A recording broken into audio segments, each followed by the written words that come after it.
I will assume that I'm going to begin recording.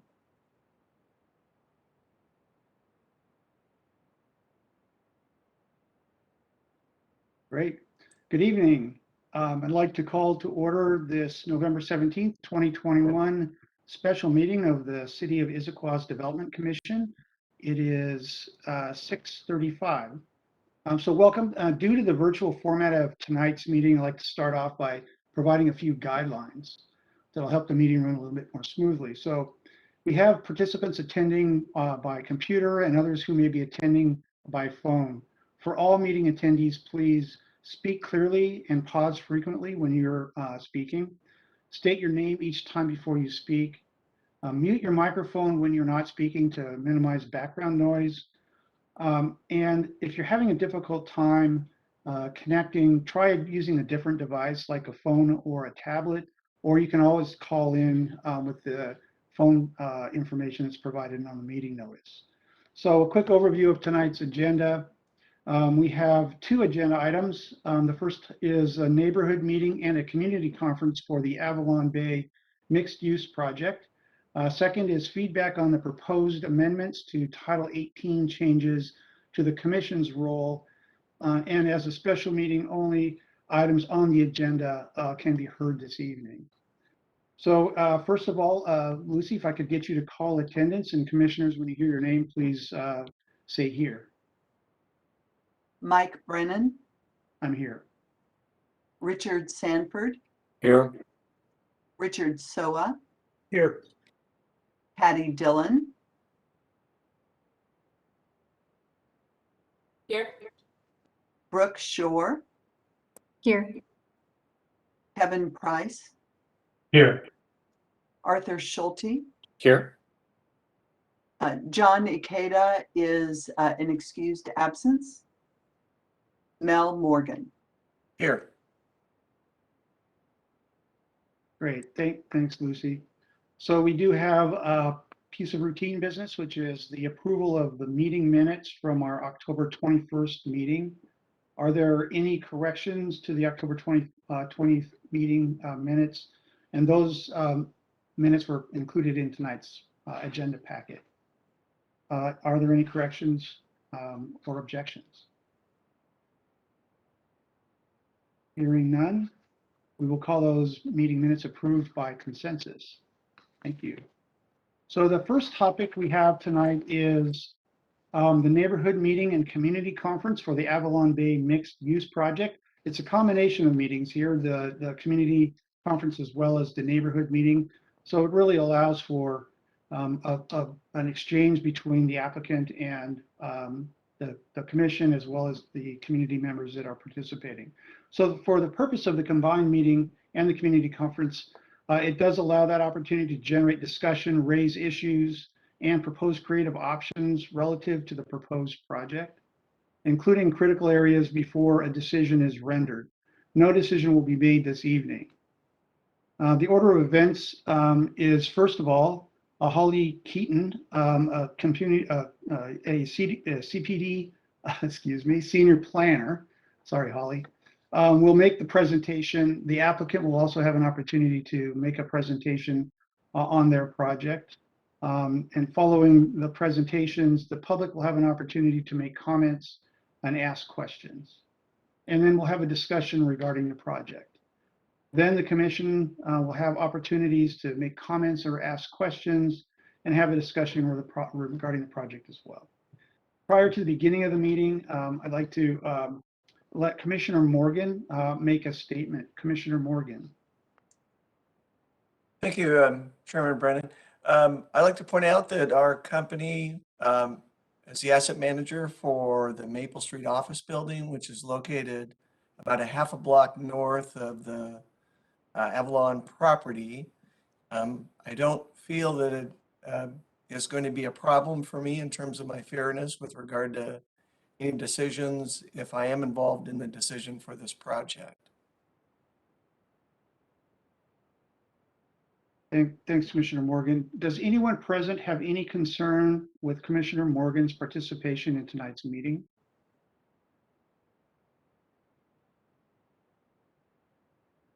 I'm hearing no objections, so we can proceed with the staff presentation by Planner Holly Keaton. Holly? Thank you so much. Good evening, everyone. I'm just going to take a moment to share my screen and get started. As was already mentioned, my name is Holly Keaton. I'm a senior planner with the City of Issaquah, and I will be giving a brief overview of the project so far. And we'll go into question and comments after the applicant provides their presentation as well, which will be immediately after mine. So just give me a moment here to start sharing.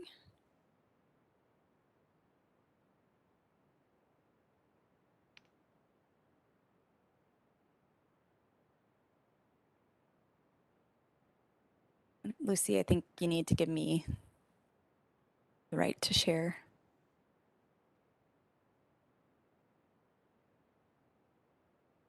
Thank You you. should be all set, Holly. Yep, got it.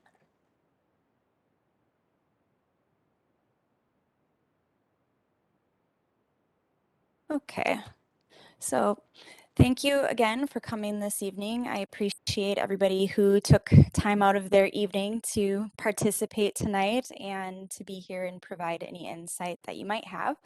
The way that this evening will go from here is a staff presentation to be provided by myself, the applicant presentation, and then public comments and questions and discussion, and then followed by the commissioners' comments, questions, and discussion.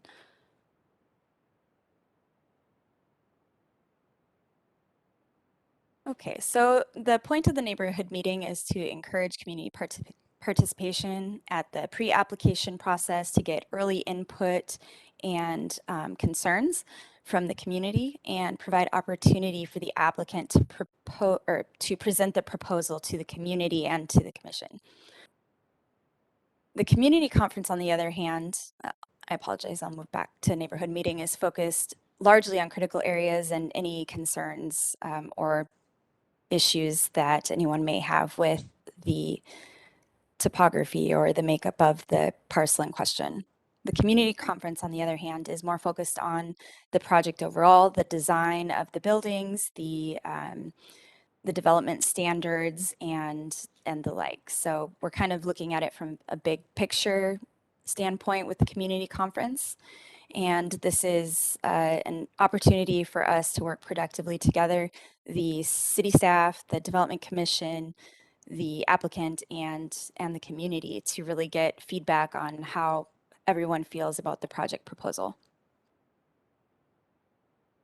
So here is an aerial view of the site, which you can see highlighted in kind of a light orange color and outlined in a darker orange color. The location is at the intersection of Newport Way and 12th Avenue Northwest. To the north is a commercial hotel, which I believe is Spring Hill Suites. To the south, you have Newport Way, and then across Newport Way is Squawk Mountain. To the east, you have Adnetics office building, and to the west, you have the Cascade Business Park.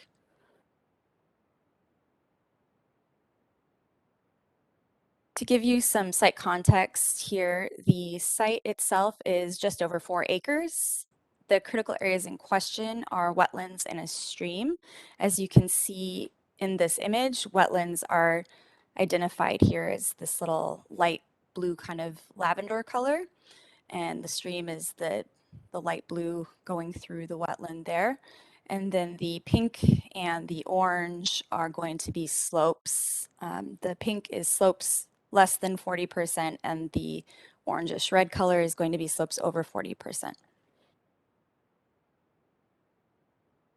So the proposal is for redevelopment of the site that you see outlined, and it is going to be redevelopment of the site. Currently, there is an office building there, which is also known as the GE site locally. The redevelopment will be demolition of the existing structure and then the development of about 385 apartment units with 17,500 square feet of commercial space. So for the neighborhood portion of the meeting tonight, the key is focusing on critical areas or critical areas adjacent to the site. This is a map that the applicant has provided, which outlines some preliminary locations of the wetland and the stream. In the yellow here, you can see the outline of the approximate location of the Category 3 wetland. And then there's a dashed kind of teal line through here that is where the stream is located. And that is known as tributary 0170. And as you can see here, there is about 250 feet between where the stream begins, or the tributary, and the property line. And then there is also about 100 feet between the property line and the wetland buffer.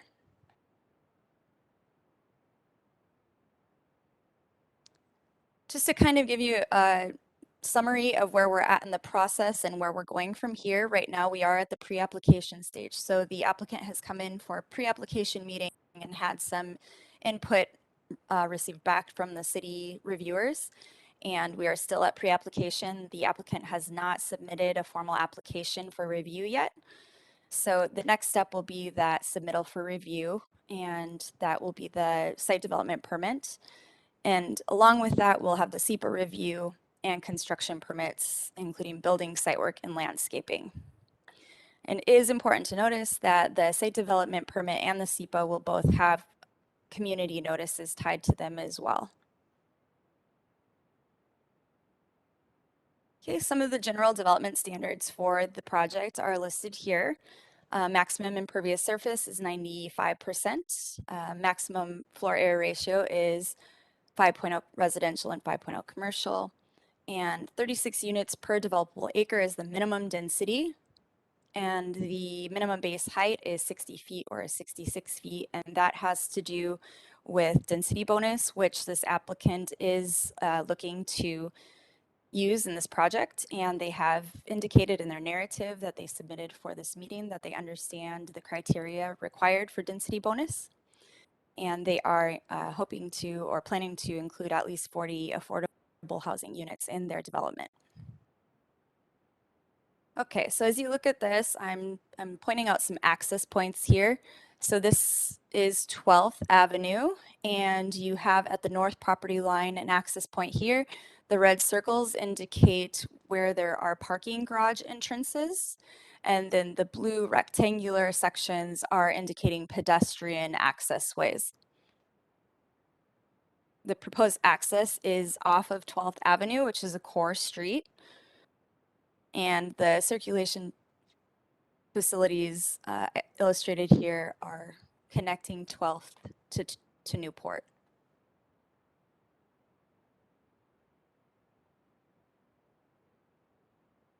Preliminary assessment of their design indicates that they may meet the density and height criteria, as I noted, if they meet the criteria for a density bonus. You can see the elevations or the facade of what they're proposing here. This is at the top, the north elevation, so that will be adjacent to the Spring Hill Suites. And then at the bottom, you have the west elevation, which is what will be facing 12th Avenue and will be the most prominent facade of this development. So the intent of the mixed-use district is to provide mixed-use neighborhood with Class A office buildings, retail uses, and high-quality medium-density residential development, and services and businesses. The applicant has indicated that they understand what is necessary for compliance with this project, and it will be reviewed in the Central Issaquah Development and Design Standards. These are the other facades that were provided. The south elevation is at the top and the east elevation is at the bottom. Here they've illustrated some modulation using different colors to break up the building mass, which is something that will be critical in their design review phase. Okay, and as noted earlier, circulation is a key component to this project. Community spaces and landscaping will also be reviewed once we have a full packet to assess. This illustration here kind of gives you an idea of what the preliminary proposal is for landscaping along the buildings and along the pedestrian plaza. And then we have a gravel path here and some vegetation. Again, landscaping and tree retention will be reviewed when the applicant submits their review materials. Okay, and with that, I will pass it on to the applicant for their presentation. Great, thank you, Holly. So the applicant team, your presentation, and if you wouldn't mind introducing your team, that would be great. Sure, I will do that. Let's see if we can go ahead and get our presentation up on the screen. I think Will that be Megan? Yes. Megan will be doing the presenting. And I will be attempting to prompt her at the right time and not screw it up. We'll see how that goes. While she's waiting on that, maybe we should have a contest to rename the stream. What was it? 0 something?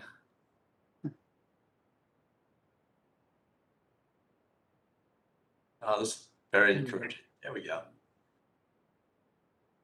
So, good evening, of course. Thank you very much for taking time out of your evenings to come listen to us ramble on about the project. I'm Derek Bottles. I'm the Vice President of Development for AvalonBay Communities. With me here in our office in Bellevue is Carl Charette, who's our Development Director, and several of our consultants, including Ankrum Moyson, Wetlands Resources, Transpo, our Transportation Engineer, and Brumbaugh, our Landscape. With Ankrum, we have Megan Kim and Scott Crosby. Wetlands Resources represented by Scott Brainerd. Transpo has Mike Swenson and Michelle Wall, and I think Mark Brumbaugh are here from Brumbaugh Landscaping. We look forward to any feedback or questions at the end of this presentation. You know, it's early days. We're going to make our application shortly after, the formal application shortly after this meeting. We like our concept, but we are also very open to input and ideas and thoughts. And we have a couple questions at the end around some possible departures that we'd like some input on. Page 2, if you could, Megan. Just a little bit about AvalonBay. We're a company that's focused on owning, operating, and building multifamily communities in what we see as the country's most dynamic cities. Though we are a national company, local teams make up the decisions for our developments. We are thoughtful and long-term owners. We recognize one size does not fit all. Every one of our new communities is designed locally to be part of the community fabric and not a prototype dropped in from afar. On to page 3. I think that what's really important in Issaquah, and really everywhere we do business nowadays, is we're committed to being good stewards for the environment. AvalonBay was an early adopter of green building practices, and most of our communities have achieved some level of environmental certification. We were the first multifamily real estate investment trust to publish a corporate responsibility report. It's available online. It details how we are performing for the environment, on social issues, and on corporate governance. We're one of the few companies that has committed to science-based sustainable development goals with clear targets for reductions in waste, water, and greenhouse gases by 2023. Page 4. Locally, just some ideas of, we talked about this. Here's some recent history. At Avalon North Creek, up in just north of Bothell, we purchased this land. We were able to clean up contaminated soils. That was a source of heavy metals entering adjacent wetlands. We also learned that there was an entire stream inside a culvert under the site. We elected to daylight this stream so that the water could benefit from a well-designed channel and surrounding habitat before flowing into adjacent critical areas. Even closer to this Issaquah site over in Newcastle, just over the mountain, we purchased the land for Avalon Newcastle, knowing full well we would face cleaning up more than a century worth of environmental impacts from coal mining and brick manufacturing. From that site, we removed coal tailings, restored wetlands, removed barrier culverts from streams, treated petroleum contaminations in the soils and groundwater, removed sources from heavy metals in the critical areas and again, streams, and the list goes on. It was a massive 53-acre project that dramatically improved the health of the water in Coal Creek and the habitat around the site. I encourage you guys to go visit if you have any questions. Both of those projects achieved LEED Silver, which is a green certification, and we're targeting LEED Gold for Avalon Issaquah. Page 5, which I think you could. On the site for Avalon Issaquah, we do not have any critical areas or buffers actually on the lot. However, there are critical areas under 200 feet away, as Holly pointed out. Right from the beginning, I've directed the team to respect and consider these in all aspects of our design. I also ask that we retain the open space on our south edge. Our development will eliminate a route for pollutants of surface water from Newport Way and the surface parking from reaching these critical areas. We are respectful of the stormwater conveyance ditch that daylights on the south side of our site, and we want to be good stewards of this water on its journey to the critical areas further east. Our teams are focused on implementing ideas from the best available science. This includes temperature regulation and expanding plantings for the riparian zone. When this channel was created in the late 1980s, the water course was well designed, but the riparian zone was only planted for 16 feet on the north side of this stormwater conveyance. We are going to extend the planting of native plants and work with the city on tree retention to make sure that we have the right shading and plantings surrounding the ditch on the north side, excuse me. On the north side, the parking that's currently on the site does not drain directly to this channel, but Newport Way can. Our project includes frontage improvements to prevent brake dust, oils, and other contaminant sheet flowing down from Newport Way into the conveyance. This water will now be intercepted by new sidewalks, I think bike lane, curbs, and the water will be treated before being discharged into the critical areas. Besides environmental improvements, the project also creates more than 40 permanently affordable housing homes at 50% of area median income. It's a good transit-oriented development just down the street from the parking ride. And we're retaining commercial space for jobs, along with paying significant impact fees for the community to invest in parks, schools, transportation, and other social needs. Page 7, please. The site is located inside the central Issaquah regional growth area and within the Gilman mixed-use neighborhood of downtown where the city has planned for dense development. We like this location because our residents tell us they value walkable proximity to transit and services such as stores, banks, and restaurants. They also value access to recreation. We are impressed with the city's vision for bikes and pedestrian trails and will build upon this vision within our development. Tibbetts Park across the street will benefit our residents greatly. And looking further afield, we know the hiking trails in the Issaquah Alps, mountain biking at Tiger Mountain, and water access at Lake Sammamish are all local gyms. Page 8. Here you can see a little bit closer the context of the park and the parking ride. Page 9. On this map, we show how residents will have easy walking and biking access to all the services the community has on offer, the wider community. We also see how the community will connect to the current and future network of paths, streets, and bike lanes. And we can drill in a little further on page 10. We've worked really hard to design the community to be well connected and to improve the pedestrian scale experience for our neighbors. The homeowners to the south will have a new connection that is fairly direct and removed from the noise of street traffic traveling north to services, restaurants, etc. Office workers will have a path to the park from the east. And as this quad builds out the green necklace around us, our site will be ready to be part of that. We preserve the open space to the south, as I mentioned, and working around the existing hotel to the north that will remain for many decades, as well as the office building that is not likely to be redeveloped due to its proximity to critical areas. It's a unique site shape where cookie cutter rules may not work the best, but by embracing what exists and what is planned, I think we can create something special that meets all of the goals outlined in the central Issaquah plan and development and design standards. With that, I turn it over to our architects, Megan Kim and Scott Crosby. We'll thank Moisen to talk more about the actual building in detail. All right, well, thank you, Derek. So responding to the site constraints and opportunities that Derek had mentioned, the project consists of two separate buildings, the north and the south. So the two buildings create through block passages from both 12th Avenue and Newport Way, creating a convenient pedestrian network between the two streets. The courtyard in the middle is where the two through block passages meet, and this is a public courtyard that is active, vibrant, and festive. We're locating our most active amenity functions in the middle, such as fitness and the kids room to promote and ensure activity in the courtyard. The rooftop deck you see here is also positioned to have a visual connection back to the center courtyard, making this a real hub for the project.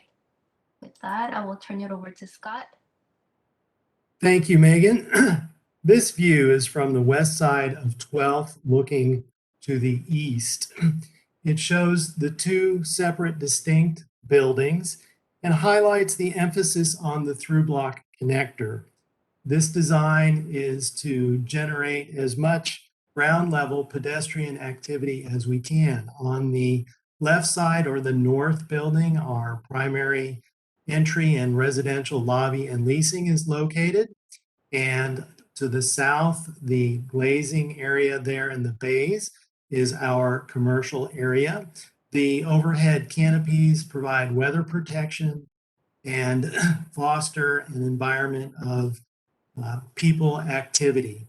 The building also steps back at the upper levels, and the decks also help that stepping back as the height increases. Next slide, please.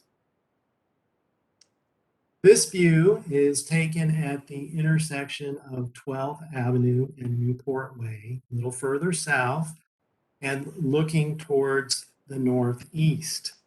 This shows how we have set back and separated from Newport Way, really honoring the kind of natural area and existing trees that are there now. You can also see how the extensive glazing, overhead weather protection really honor and celebrate the commercial areas, again, increasing pedestrian activity. The idea of the building forms stepping back is also reinforced here as you go high, with more height. The decks project out at the lower levels, then we step back and change color and materials and step back to the upper levels. Okay, in terms of the exterior design, we are proposing to use Northwest Contemporary style, which is one of the 2 allowed styles per Central Issaquah design manual for the site in urban core. The exterior facades mainly consist of dark brick paired with warm wood color siding, and we're also using both dark and light metal accents, as well as some concrete and masonry units at the base as allowed in the design manual. These are durable, high quality materials that will withstand the weather very well. And here in the preliminary elevation showing the material allocation and basic composition. Next, we wanted to briefly discuss the departures that we have to this point, and we're currently seeking 6 departures. The first one is, I'll zoom in just a little bit. The first one is from Development Standard 4.4.E, which requires all parts of the roof extending above the base building height to be minimum 4 to 12 pitch. And as you can see in this diagram, our level 7 for the north building extend beyond the base zoning height, and we're requesting departure to allow us to use flat roof instead of pitched roof. As mentioned before, we're proposing Northwest Contemporary style, and the flat roof is allowed for this style per Central Issaquah design manual. And not only the flat roof complements this style, but it also gives us a good platform and access for the on-site solar panels that we are providing for this project. In addition, incorporating 4 to 12 pitch roof will actually create adverse effect by making the building's height and bulk bigger than what we would propose with a flat roof. The next 3 departures actually kind of go hand in hand. So departure number 2 is from Development Standard 11.3.F, which requires structures to be located towards the designated circulation facilities in Figure 6A to comply with Bill 2 lines.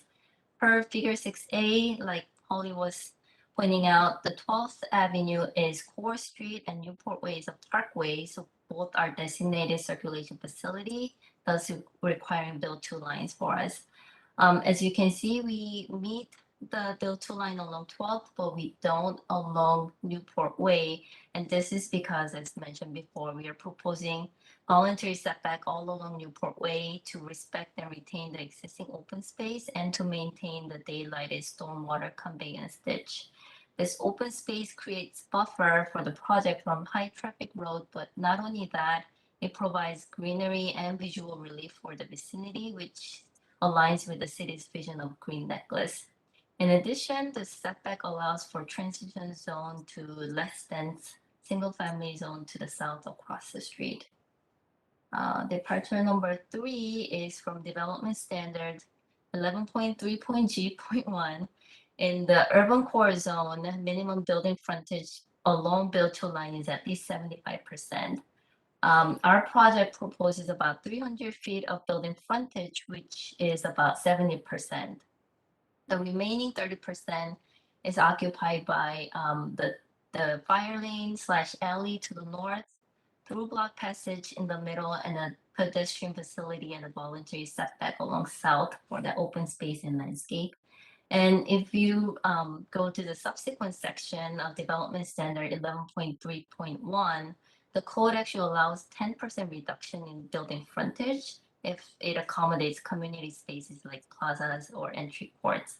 And that seems to be applicable for our project as we accommodate community space like through block and the pedestrian facility with landscaping. Departure number 4 is from Development Standard 11.3.H. Building frontage shall occupy all of the build-to lines at intersection 4 for a minimum distance of 60 feet from the corner. So right here, we're requesting a departure to allow us to step back from the corner at 12th and Newport Way intersection, again, in order to maintain the existing open space to the south. Departure number 5 is from Development Standard 12.5.A. Pedestrian facility connection shall be provided at a minimum 250 feet of street frontage when a block exceeds 300 feet. As you can see here, the distance between the 12th Avenue sidewalk to the through block passageway off of Newport Way is slightly over 250 feet. We are currently measuring at 267 feet here. And that is to align our through block passage to the existing street grid at 11th Place Northwest, as aligning with the existing street network seems to be one of the most important features of new pedestrian facility connection per both development standards as well as design manual.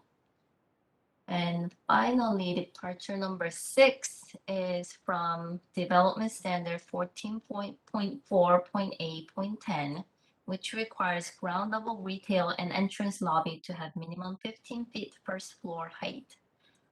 We have 14 feet first floor height here for the building lobby portion at the north end of the street, which makes up about 30% of the total building frontage along 12th Avenue.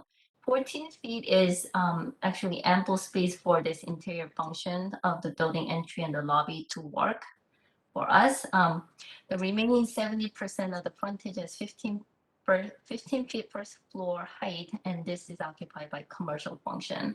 And additionally, the grade actually slopes down towards north, essentially giving us that additional another foot of height to the facade from the pedestrian experience. So that concludes our portion of the presentation, and we'll turn it over back to Holly. Thank you. Great. Thank you to the team from AvalonBay and to the city for your presentations this evening. So this is the part of the meeting where we engage community members early in the application process so that the community has opportunities to ask questions and speak directly to the applicant and their team about the proposed project. We want to hear both general comments as well as your comments, questions, and concerns regarding critical areas and the studies of the critical areas. Staff will be present for the entire meeting this evening to answer any questions about the development standards, review the permit process, etc. And all questions related to the site and design should be directed to the applicant. I'm now going to open the meeting for public questions and comments and concerns. So a little bit of direction on how that works. So if any member of the public would like to speak and or ask a question, please type the word question or comment in the chat box. Please direct those chats to all panelists. And when it's your turn, you will be moved up as a panelist. And if you are on the phone and not on a computer, please press *3 on your phone or raise your hand virtually. Once you are moved up, you may then unmute your microphone and turn on your video, state your name, and then proceed to ask your question or your comment. Or if you prefer, you can enter your full comment in the question or question in the chat, and then staff will read it this evening. When you're completed with your comment, please mute your microphone. Before we get started, I'm also going to ask that all commenters keep their questions and/or comments to less than 5 minutes to respect everybody's time this evening. So try to be succinct. And this will allow everybody who wishes to speak a chance to talk. Also, we may have attendees joining us by phone. So please introduce yourself each time before speaking. And are there any questions? If so, enter them in the chat and we will move you up as a panelist. Tim Kimball has indicated he would like to speak. I'm going to make you a panelist, Tim. Go ahead and unmute. And turn on your video, give us your name, and let us know your thoughts, please.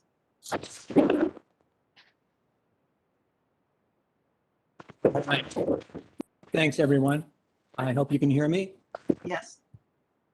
My name is Tim Kimball. I'm a 25-year resident of Issaquah. And first of all, I just wanted to thank you for this opportunity to discuss the Avalon proposal. As we are all aware, our community is surrounded by forested hillsides and offers a unique challenge for future development. So we're looking for environmentally responsible developers who can build to the vision of our community and still meet their goals. So I think these community meetings early in the application process can really help, achieve these goals. So thank you. After reviewing the various reports, I have a few questions that I hope can be addressed at this evening.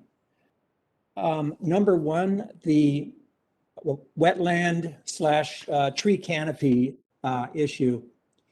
The stream or culvert on the south side feeds a large wetland on both sides of Maple Street. I'm wondering if the ecologist, Mr. Brainerd, can explain how the boundary lines surrounding the Category 3 wetlands were defined or determined, and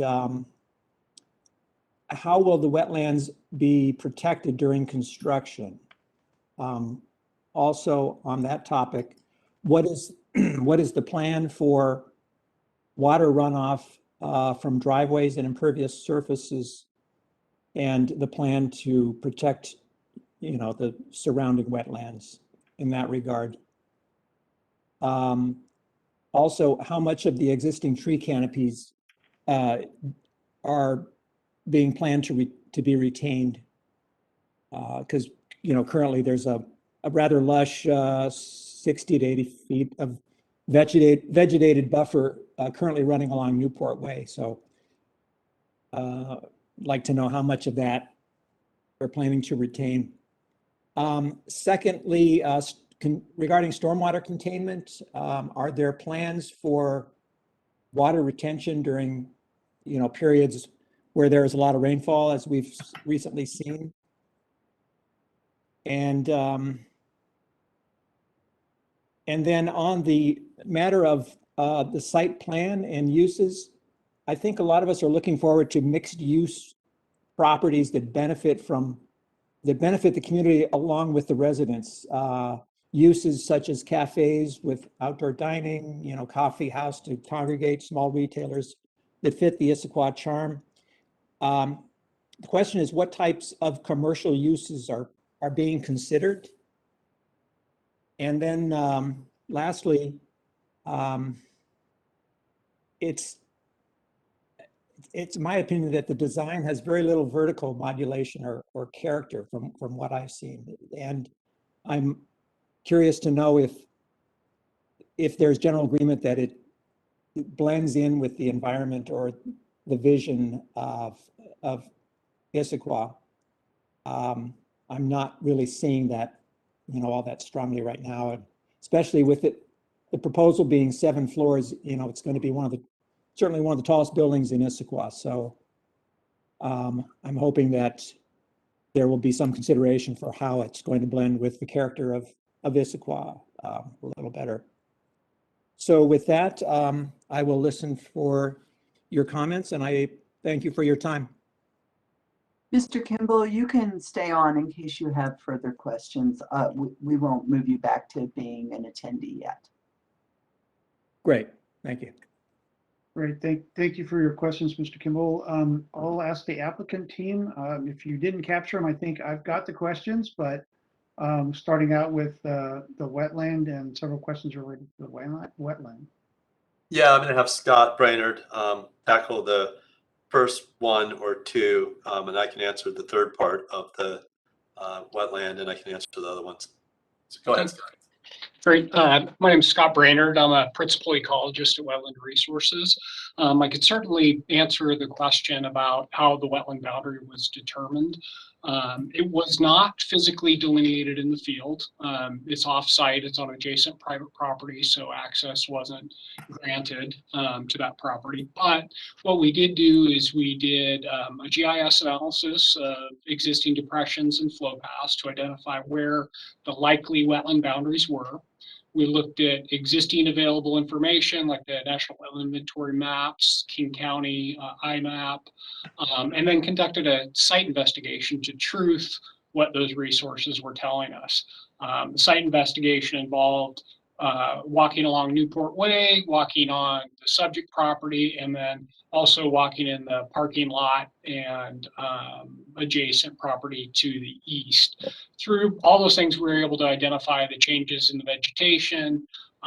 We weren't able to sample the soil directly because, like I said, we didn't have access to those private areas, but we were able to pretty clearly define where the wetlands were based on comparing the depressions that we saw in the field with the depressions that we identified in our GIS analysis. So it was a pretty clear boundary. And we also had the natural water contribution from the south side of Newport Way, which helped kind of define where those wetland boundaries were. So that's in a nutshell how we determined where the wetlands started in the off-site portion. In terms of how the wetland boundary will be protected, it's the wetland itself is about 200 feet off of our property. I believe that's correct, 200 feet to the east. So the buffer itself is not going to extend into the property. So in terms of actual physical protection or physical buffering on our site, we're not going to have any, but best management practices and, like silt fencing and stormwater management practices are going to be implemented to provide water quality treatment and to keep impacts from occurring during construction and post-construction. So those are the standard kind of stormwater and DMP measures that will be implemented beyond what buffering and critical area protections typically would be in place. I can add on to that a little bit from the constructability side. So I think you asked about runoff. So currently, stormwater from the parking lot or the impervious surface on the site is untreated. It's captured in catch basins and piped underneath the property to the east and out into the wetland. We will, first of all, we'll remove all the impervious surface of parking lot. All the parking will be in the building, which will of course have treatment inside the building for oil water separators, et cetera, where garage wastewater will go to sewer system and no longer be going to the critical areas. During construction, it's typical TESC, temporary erosion control and sediment practices, where we'll have vapor tanks, filters, et cetera, to capture all the water during construction, treat it, and we'll either discharge it if it meets the standards to the stormwater conveyance, or we will discharge it to sewer through a industrial waste permit through King County, depending on what level of treatment it requires and what the sedimentation is. We will have flow control. We will be slowing down the flow of water off the site in storm events, which was one of your questions. That's not been fully designed yet, but it'll be a combination of typical things like blue pools, green roofs, and possibly some detention. As far as the tree canopy at the south, currently there's about 24,000 square feet on the north side of the ditch. of tree canopy. I didn't count the south side. There's some additional there, which we're not touching. Our proposal will have about 22,000, 23,000 square feet of that same canopy remaining. We will be working with the city a little bit on the tree retention plan. We meet the requirements of Issaquah's retention code at this time, but we want to work on the health of the trees. There's a couple trees that may make sense to replace for better species for shading and nutrient input to the stormwater conveyance ditch before it gets to the critical areas. And also, just to create more, there's a couple invasive species in there. So there might be some selective replanting here and there, but pretty close to retaining the same canopy. I think you asked stormwater contamination. I think I've addressed that. Mixed use, we're planning. We always want to be flexible because we're not really sure what the tenant demand will be at the time. Obviously, restaurants and cafes have suffered a little bit during COVID, but we are providing grease ducts, grease separators, and those type of things to attract a restaurant or cafe in the retail spaces. It could be, human, child daycare. It could be small fitness uses. It could be cafes. It could be, a shop or what have you. It's a very flexible space and it can be repurposed over time. Thank you for the comment on vertical modulation. We are working on the design of the facade. There is still work to do. We agree with you to some extent. I mean, we like to design, but we are definitely still working on refining it, and we'll listen to others' comments on that as we continue to work on that. I hope I answered all of your questions. Thank you. Mr. Kimball, any follow-up questions? No, I've listened with great interest, and I've got my notes here, and I'll process that. And that was quite thorough. Thank you. Thank you. I'm going to mute you and make you an attendee. The next person that will be joining us is Connie Marsh in a moment.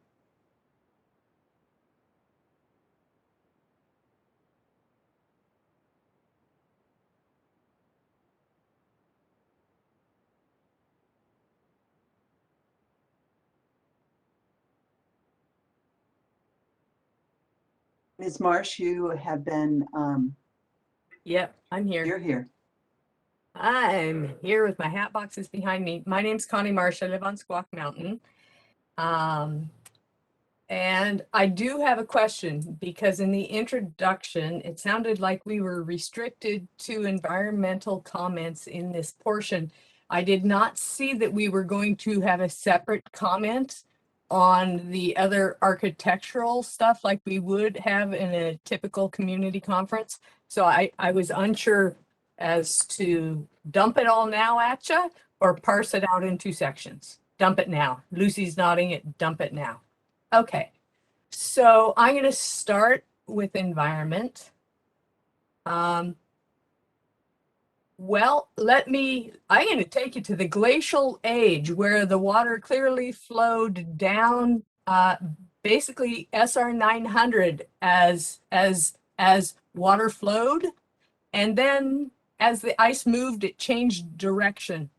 And the water has flowed down Squawk Mountain in a variety of places over time, and then man has chiseled his way through.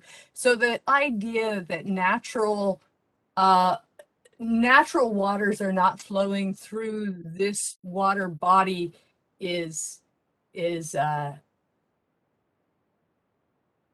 not rational to me.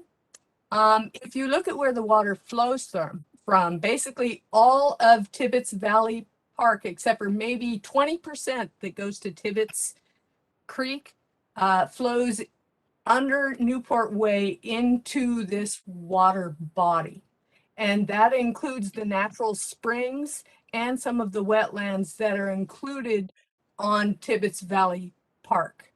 So you have direct water flows from natural areas into this water body. So I don't agree that it is a ditch.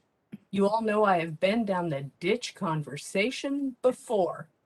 This is going to be a regulated water body by the State Department of Fish and Wildlife. And so when a corporation says we're green and adorable, we do wonderful things, yet they want to call a regulated water body that the state proclaims as a ditch, just because we haven't changed our code yet, to make it so that it would be a stream, a critical area for us. I don't think you're supporting what you're saying. Issaquah is based on habitat and restoration, and at this point in time, we don't have time to waste to protect our natural areas.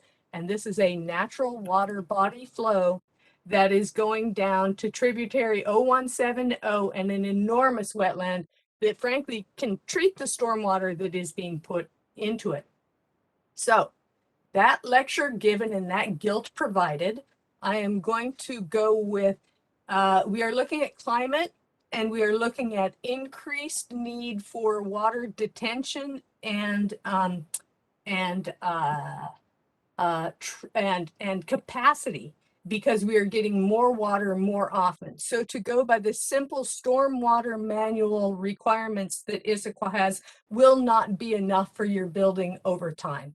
If you look at your elevations and you look at your borings, you will see that your groundwater, you are basically going to be in your groundwater. I was in a store nearby and the groundwater burbles up from the ground in the middle of winter. Think Atlas, which is another infamous flooding area. So you all are going to be fighting your till and the water burbling up from underneath you constantly. I think you need to actually recognize the power of water, and I don't think you quite get it. You might after this winter, but talk to your neighbors and understand how much water you will be getting for that. Now, kudos, a lot of the existing trees saved. If you got rid of that, whatever that weird gravel thing is that you have going across, actually it would help if you had the picture of what we're talking about on the screen, so everybody could maybe see. I don't know why that is there. It would be better planted, because then you could have more habitat, which is what we are trying to get. And then, speaking of habitat, we have had many issues with other developments of this sort and pets. And what they will see is they will see that as their pet poop area. And that will go into the ditch and into tributary 0170 and into the wetland, which will love it. So I think you need to figure out how you are going to deal with pets in advance, because it's been a significant problem in other places. Now, I'm gonna yield the floor in case somebody else wants to talk, because I think I'm already at my 5 minutes and I haven't gotten to any of my actual layout of the buildings. But can I reserve the right to talk again if other people don't want to? Yeah, we're certainly early on. I appreciate that, Ms. Mars. So we can take another member of the public if there are others that would like to comment. And if we have some additional space, we can certainly invite you back, Connie, to finish your comments. Would you like me to address any of those questions or comments? Absolutely. If you have comments Sure. to respond, absolutely would like to hear you. Sure. I appreciate your comment about the pet waste. That is a huge issue at our communities. And one of the things we've been doing is getting DNA tests for dogs that are on site. And so if the owners are not cleaning up their pet waste, we are tracking them down and finding them, etc. I think we will also fence. There'll be the trail to our south will be down. There'll be a ridge between the stormwater and the trail that we would like to not have people going into, again, for that quality of that riparian zone. Obviously, we're working in a regulatory environment with a lot of codes, et cetera, et cetera. One of the things I talk to the city a lot about and is definitely on my mind is, even if this stormwater is body of the state, or if it is a body of the state, what would we do differently? Right now, as I said, when it was built in the 1980s, they did about 18 or 16 feet of riparian zone, and they hit a gravel trail, and then sort of random whatever happened after that. We've kept the building pretty substantially to the same location as the existing impervious surface, and we are really looking to try to make the most of that. Let's not call it a buffer per se, but the buffer to that. We want to make that as good as we can. Obviously, there's a lot of science out there that would suggest that buffers are the best at about 30 meters, which is 90 feet. We're not there, I'll admit that. But we are pretty similar to what is there now, and we're doing a significant job to improve the quality of stormwater that can get to that ditch. You know, your comments are well taken, and I'm sure we know who you are, and we know that you've done a lot of work in this area, and we'd welcome sitting down and to talk about it further. If there's places that we can get to compromise or agreement on, or if you have specific other ideas, we're open to listening. And we are concerned about the water quality around us. We also are aware of the very shallow water table. We do have borings, etc. We're not going to intercept the groundwater. We're going to bathtub the site. It's maybe a little bit more of a technical detail, but we're not going to try to withdraw that water. We think that would be bad for everyone, bad for the environment, bad for the site, bad for the neighboring buildings. Sorry, what? And impossible. Yeah, and impossible. But yeah, you're right. There'll just be too much water. So I don't know if I answered all of your questions. We'll reach out and we can talk some more too, if you're interested. I can talk all night. All right, great. Thanks. I'm going to mute you, Connie, make you an attendee, and I will be moving David Kapler up in just a moment.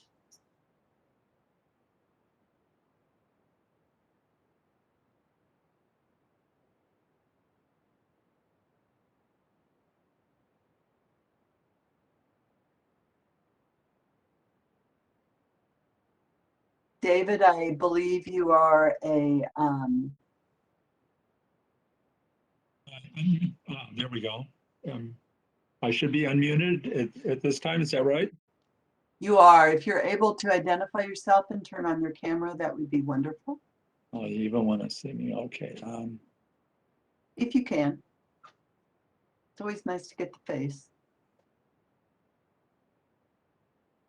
Adjust my head here for the camera a little bit better. Yes, David Kapler, resident, long time in Issaquah. I'm very concerned with environmental issues. I'm Vice President for Advocacy for Issaquah Alps Trails Club, so I think I can speak to this, at least some of these issues as a Trails Club person and others more as an interested citizen. The idea of getting the parking covered and getting leaky trucks and cars and stuff in a way more contained way than just sheet flowing off onto the wetland and water bodies and all is great.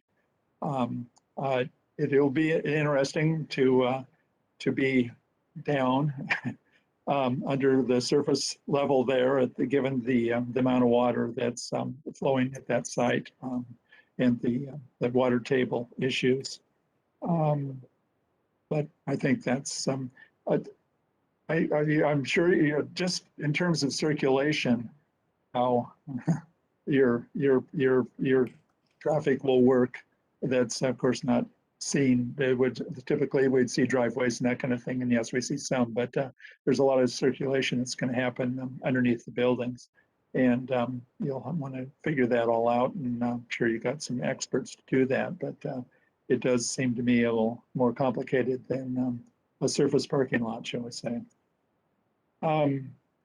The exterior views I saw tonight on the screen were better than what was in the announcement that we got. It still needs some work, significant, but it's better. that the body you're working with is really good on how things look. So I'm convinced they will deal significantly with how it looks. The biggest was probably the concern I have is the drainage, and it's a stream, but it's not a legal stream, but it's a stream that's running on the south edge of the property. And in 1987, the requirements for the development that's there now, done by Watershed Company, was significant. And I hope we see more evergreen trees planted. The alders and cottonwoods and that kind of thing are not necessarily long-lived. So on that, there's also issues with knotweed and blackberries and that kind of thing that need to be dealt with. But it's a very important corridor, and it's surprising to me when I explored some of the watershed of that body of water is pretty amazing. You go almost over to the skateboard park in Tibbetts Park before you get into Tibbetts drainage. All those fields you see, maybe the most southern ones you don't see from Newport, all drain into this property. So there's a very significant amount of water coming through. And the city, of course, is going to be more interested in draining more towards you because they're frustrated with how wet their fields are. So that gets to be an issue. I'm familiar with your site that you did in Newcastle from a long time ago and seeing the bricks dumped over the edge into the canyon of Coal Creek and that kind of thing. And I'm curious to see how that site was treated there, where you had a very significant salmon stream right there you're up against. The comments I've heard from City of Bellevue were maybe out of jealousy because it was done in Newcastle rather than Bellevue have not been positive, but I'll have to check that out myself. There'll be, the water table and really protecting the great amount of flow that comes through this site that goes into very important wetlands and into an important tributary creek into Lake Sammamish is a critical issue here that needs to be carefully taken care of. Thank you. Mr. Bottles, are there any responses to Mr. Kapler's comments or questions? I think that he brought up all the issues that we are aware of. I did think I might just add, that we are actually, I think it was Connie that mentioned that, the code may not be enough. I think we agree. I think we are going to do additional water quality treatment than what is required by the code, particularly from the street frontages. And again, we're trying to respect the drainage that others have mentioned is not necessarily legally a stream, but we are treating it a lot like a stream because we're going to go beyond code on those issues.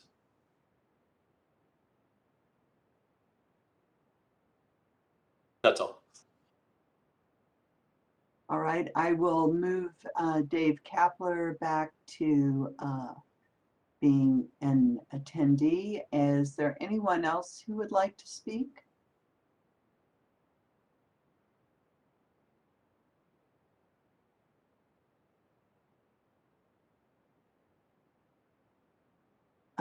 Geraldine Carey, I will make you a panelist. Can you hear me? We can hear you. Okay. If you're able to turn on your camera, that would be wonderful. Otherwise, identify yourself and please make your comments. Thank you. I don't know how to do my camera. That's all right, not to worry. Okay. My name is Geraldine Carey, and like Connie and Dave Kapler, I've been a longtime resident of Issaquah for 42 years. The flow of traffic, the flow of water that he was talking about, I was here. I saw sheet flow across Tibbetts Valley Park, and it was amazing. It flooded, and the tributaries that they're talking about were impacted, and I'm sure in the future they will be if we get a large amount of water. So I think to ignore the fact that you know, it isn't happening today. It will happen in the future. So I think the city and the developer needs to be aware that the potential for heavy flooding is a reality. I this is, to my knowledge, the first 7-story building that is going to go in the Central Issaquah plan.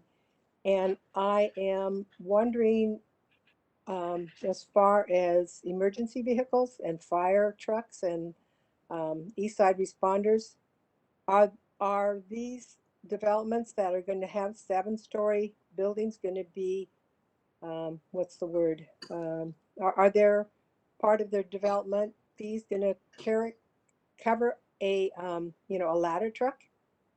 You know, just what's going to be the emergency response to buildings that are 7 stories high?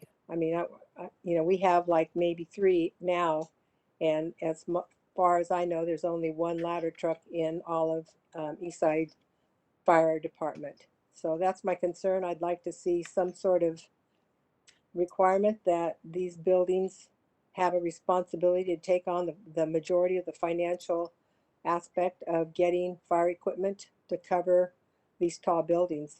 You know, I have a 2-story building, and you know, it's easily accessible. So I think you need to factor in emergency vehicle expenses for the near future. That's all. And I'll cede my minutes back to Connie. Thank you.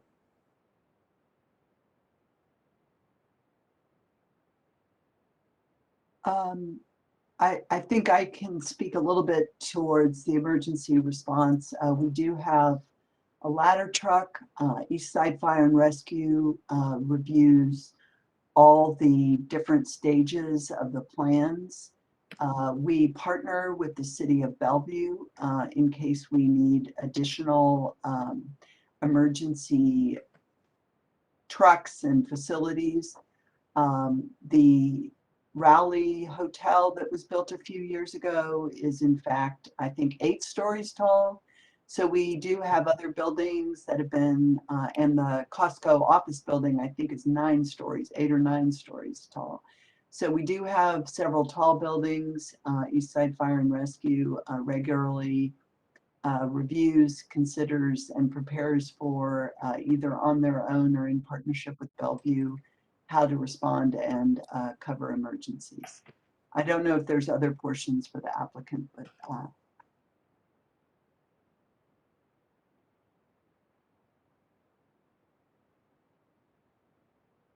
Are there others that would like to comment this evening?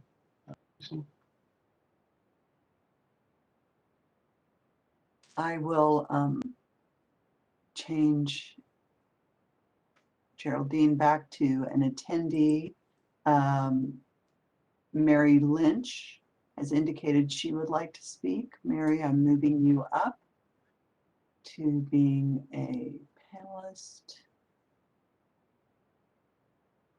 You are unmuted, and if you could give us your name and turn on your camera if you're able. I'm only going to, okay, this is Mary Lynch, and I'm only going to turn it on briefly because I'm in the older neighborhoods, and WebEx does not like our communications. So I'll say hi and then turn it off before I talk. Or I may get deleted.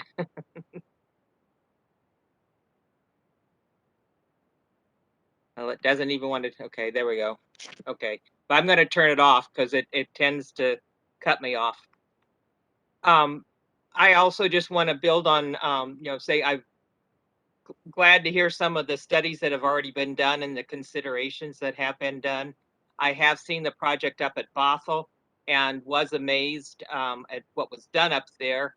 Wish more could have been done, especially with that stream, but I have walked it a number of times up there. With what you're dealing with down here, the wetlands that are to your east actually do have blue heron in that from time to time. We have pileated woodpeckers that are on some of the snags that are in there. And we still need to protect a wildlife corridor down through that portion of the town because we have wildlife that come through the Tibbets and over through that part of town. So, you know, I'd like to see that taken into consideration. I also have been here many years, and I think it was in December of 2000 or 99, I can't remember when, but I can remember when we couldn't drive across Issaquah except on I-90. And one of the deepest areas was right there at that intersection of Squawk and Newport Way. And as I think it was a year ago, the last 2 years, that intersection again has been flooded. And what happens is especially if there's a snow melt, and that's what happened in that December in, again, 99 or 2000, I have to go back and look it up. There was a snow melt that on top of rain, and that's what caused the floods. So with your bathtub in your parking lot, make sure the sides are high enough, because it has been very deep there. And the last time, unless within the last couple of years, the intersection probably had close to 1.5 feet of water in the roadway. Cars were, still able to get through, but they looked like motorboats. Another thing I would like to see is, affects environmental is solar, used. Also, screens for the windows. One of the things I noticed with the recent Vail and all these apartments that have gone in, most of the developers have not put triple pane windows in. They have not put insulation in to help eliminate road noise. And Newport Way is a heavily traveled road. So from a sound protection for the people going in there, you need to consider that as part of your environmental. Also, with the climate change, that still will get a lot of sunlight, and most of the developers are not putting in air conditioning or even allowing that to be part of an air conditioning system to go in with their apartment. And I would ask that you look at, with a hotter climate, that you consider your residents during those 116-degree days and what's happening there with that.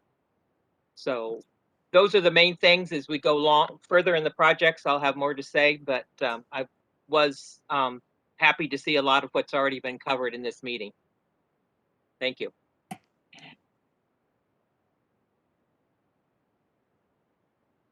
Ms. Lynch, thank you for your comments about flooding. We are going to air condition the building. We're going to use high efficiency systems. The building also has a significant amount of solar on the roof, on-site electrical generation.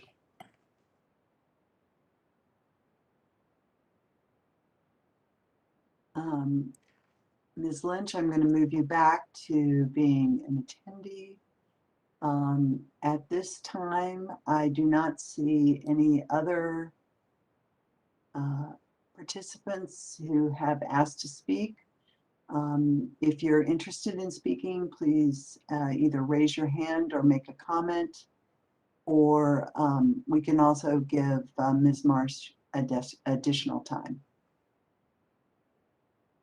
Yeah, I think if no one else is raising their hand to speak, if Ms. Marsh would like to rejoin us for just a few minutes, and sounds like she had a few questions regarding, additional questions regarding the building design. I believe you've been made into. I'm here again, quick like a bunny. So onto site. Well, I think the entrance for the pedestrian off of 12th is interesting. It goes over to Newport and drops people sort of nowhere. You aren't going to be able to get across the street, and you can't really get into Tibbetts Valley Park. So I don't see that is a great connection. I would like to see a straight connection. Not that I really understand how you are interfacing with the hotel, because right now it looks like a blank space between you and the hotel. And doesn't the hotel have rooms that are going to be looking at you?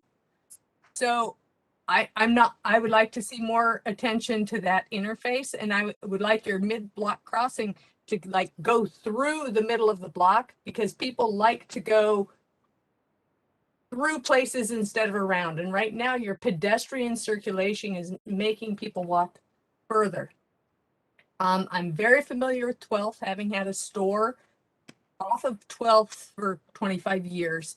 And that's a road that is sort of difficult. It has poor gaps in it for ingress and egress. It also tends to have water flowing down it during heavy rain periods of time. And so your pedestrians are going to have an interesting splashy time of it. So if you want that to be engaging for pedestrians, I think you're going to have a little bit of work to do there. I also think you're going to have to emphasize that this is a public area. This is the same conversation we've had many times. If that is a public space, then you are going to have to make it look like a public space. And right now, there's no sort of funneling in. It looks like a straight shot, and that's not an appealing thing. So setting the buildings back in some sort of an angle to allow the idea that this is an exciting place to walk into, I think would be helpful. And you could create a better looking building, because right now it's so flipping rigid, you don't even want to look at it. It doesn't have rooftop modulation. That it's like Atlas but painted brown to me. So if you take an example of the King County Library building on Front Street, I think that's what modern, Pacific Northwest modern means to a lot of people around here. The Maple Street building, not bad for what it is. So yeah, totally not a fan of the building and thinks it needs a lot of work. One quick step back to lighting. You don't want to light up the entire planet with everything. And then stepping back to drainage. What are you going to do with your rooftop water? It can be used to hydrate the rest of things rather than putting it in, say, a sanitary sewer. I didn't hear, maybe I saw a little thing about rooftop drainage. So access to Tibbetts Valley Park, because I can't see where you're letting your people have any area where they are actually doing a lot of respite style play. It all looks very urban. So it looks like you're going to be using Tibbetts Valley Park, unless you've got something showing that I can't see. Maybe you do, like an atrium in your building. So I'm going to stop with that because I think I've now done 2.5 more minutes, but I'm sure the Development Commission will ask dynamite questions. Thank you.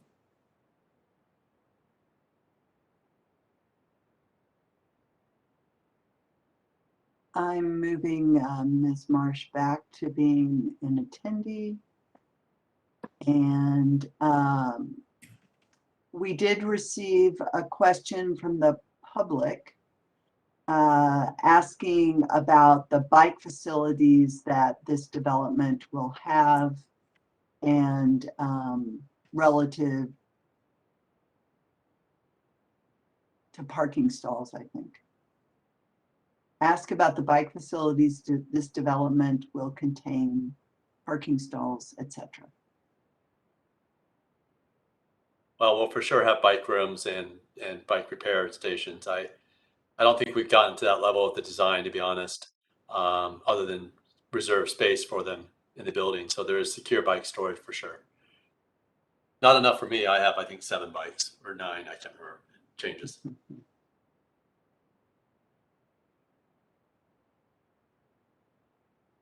That appears to be the last of the public comment.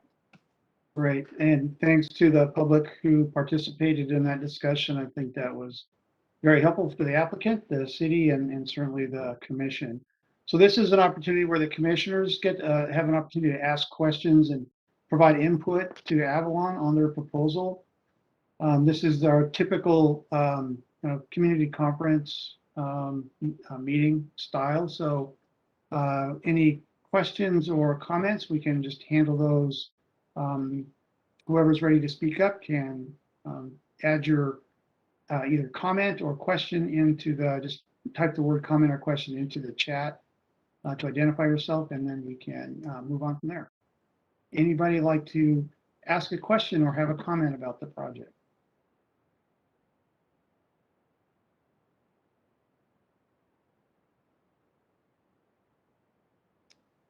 Commissioner Dillon has a question. Commissioner Dillon? Thank you. Patty Dillon with the Development Commission. I think I heard you say that you're still working on stormwater and flow control for this site. From what I understand, the footprint of the building and plaza is essentially taking up the same impervious surface that's there now. And then you're using the space under that for parking and circulation. Wondering what thoughts you have. That site is going to require a fair amount of storage volume in order to meet flow control standards, and I'm curious what thoughts you have on where that's going to go. I don't know that our civil engineers on the call today. Well, I know they're not. They're out of town. We do have room in the garage for tanks and detention, which is what we often do in these projects. You know, as I said, I think we're going to do some flow control and ponding on the roofs, which is what we've been doing in Seattle a lot recently. So it'll be a combination of those type of facilities. I think there will be some planters around the site too, and in the plaza that will also act as some of that detention. I don't know if we will. At Bothell, we've done a lot, and Queen Anne, I did a lot of stormwater detention for irrigation. There's some permitting issues with that, but I don't know if we'll do that on the site or not at this time, but we certainly will be looking at it. Commissioner Shore has a question. Hi, Brooke Shore, and I wasn't clear on what is going to be kept along Newport on the south side of the property. What will that look like? Are the same features still there that are there right now? There's a trail that was in the 1987 watershed company plan. We're going to not try to restore that trail. We're going to take it out. I can't remember, you know, Scott maybe could answer that, whether that's considered impervious or pervious surface. You know, it's a high density gravel. So we'll take that out and move the trail further away from the conveyance, the stormwater conveyance. But we are going to leave pedestrian access along that as part of our through block connection, although it's not through the building, it is through the block. But otherwise, other than, you know, removing some invasive species, and I think it was David actually mentioned, you know, maybe trying to replace some of the alders and willows with evergreens, which is what would happen over a long period of time in a natural environment. It will remain pretty much similar to what's there now, with some minor changes to planting, removal of invasive species, and removal of that 1987 trail further away from the stream. Okay, I more meant the stream habitat features, like will the alignment stay the same? Yeah, the alignment will stay the same. I think that part was, I maybe cut you off. I'm sorry. Why don't you finish your question? Oh yeah, just like the habitat features, like root wads, Yeah. pools. I'm assuming a lot of that's gone since 1986, but whatever's there will remain. It will, in fact, and I'm going to ask our consultants to take a look at that. You know, they had some funneling features with some buried and spiked wood. They had some root wads in there, and we're going to take a look at that and see. You know, you always want to be careful if you're touching the water, but we will take a look and see if there's any restoration of those features from the 80s that should be fixed up or replaced or enhanced. Thank you. And is there anyone at the city or on the call who knows why that was constructed, or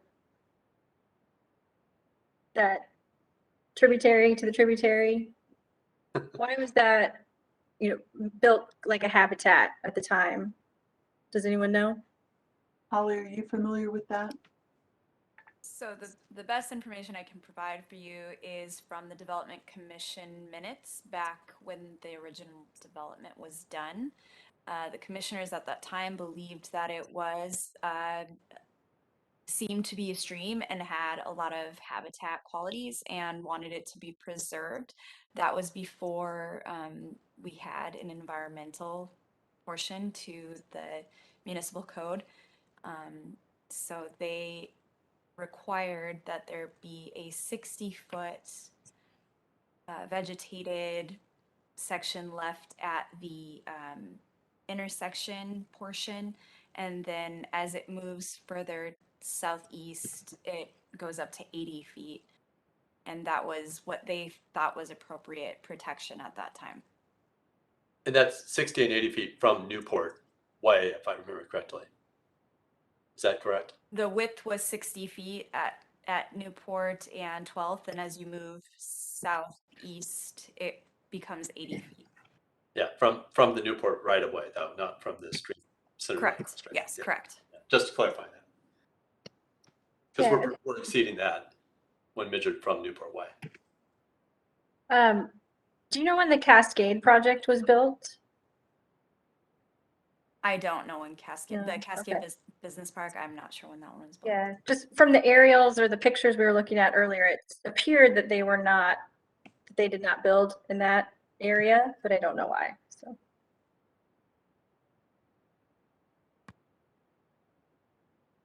Any additional questions, Commissioner Shore? Yeah, but I can wait a bit. Okay, Commissioner Schulte. Thank you, Chair. Good evening, everybody. Question for the applicant. Well, I guess a few questions. Could you walk us through again the circulation on the south side of Newport Way? The reason I ask is, right now my understanding is there's currently a bike lane that's sharing the shoulder of Newport Way. So I'm curious how that connects up to your plan. I see what looks like a narrow gravel path behind a strip of a landscape buffer. Does it connect up there? Also, the bridge connection as it enters the courtyard there, is that bridge going over a gravel path? So is that larger gravel path dipping down? Because I'm seeing some of that graphic overlap there. And then question number 3, is that on the northeast of the site, the northeast corner of the site, is that another vehicle access point for the residents? So are they actually accessing through past the hotel entrance, or actually into the hotel entrance to get to the site? So are there 2 access points onto the site, the northeast and the northwest, for resident vehicles? All right, let's see if I can take those.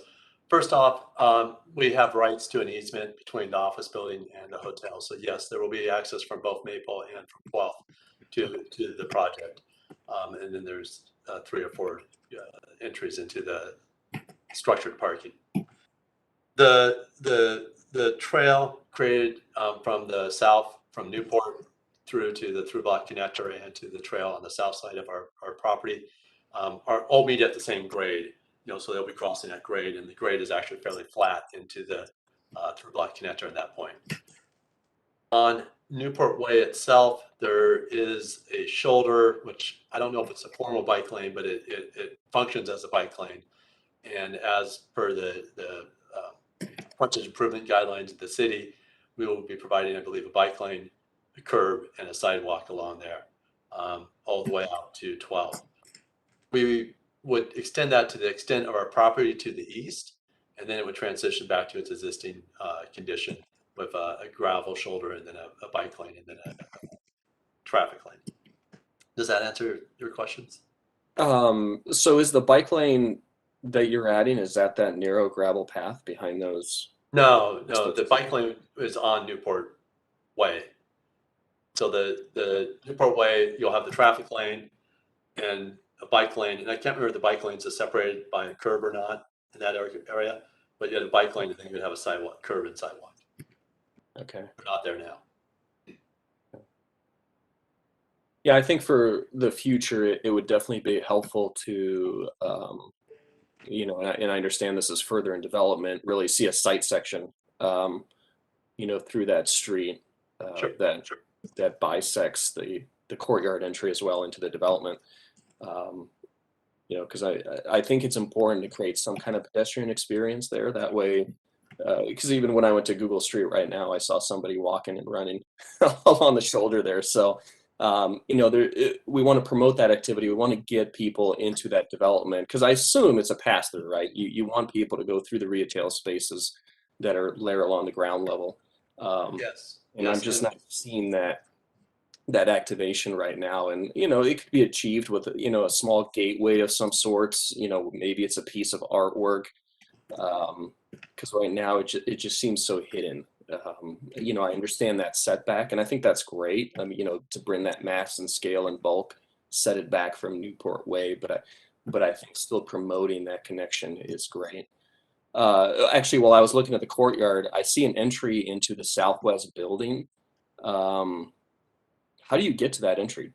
Is there a cut through in the landscape that the plan does not show? I'd have to look at the plan, but yes, I mean there'd be you know, a cut through and a pathway. Okay.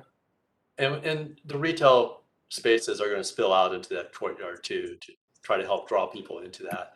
You know, you can see some seating and tables, et cetera, open up. Both the north building and the south buildings, you know, retail and amenity spaces. Okay.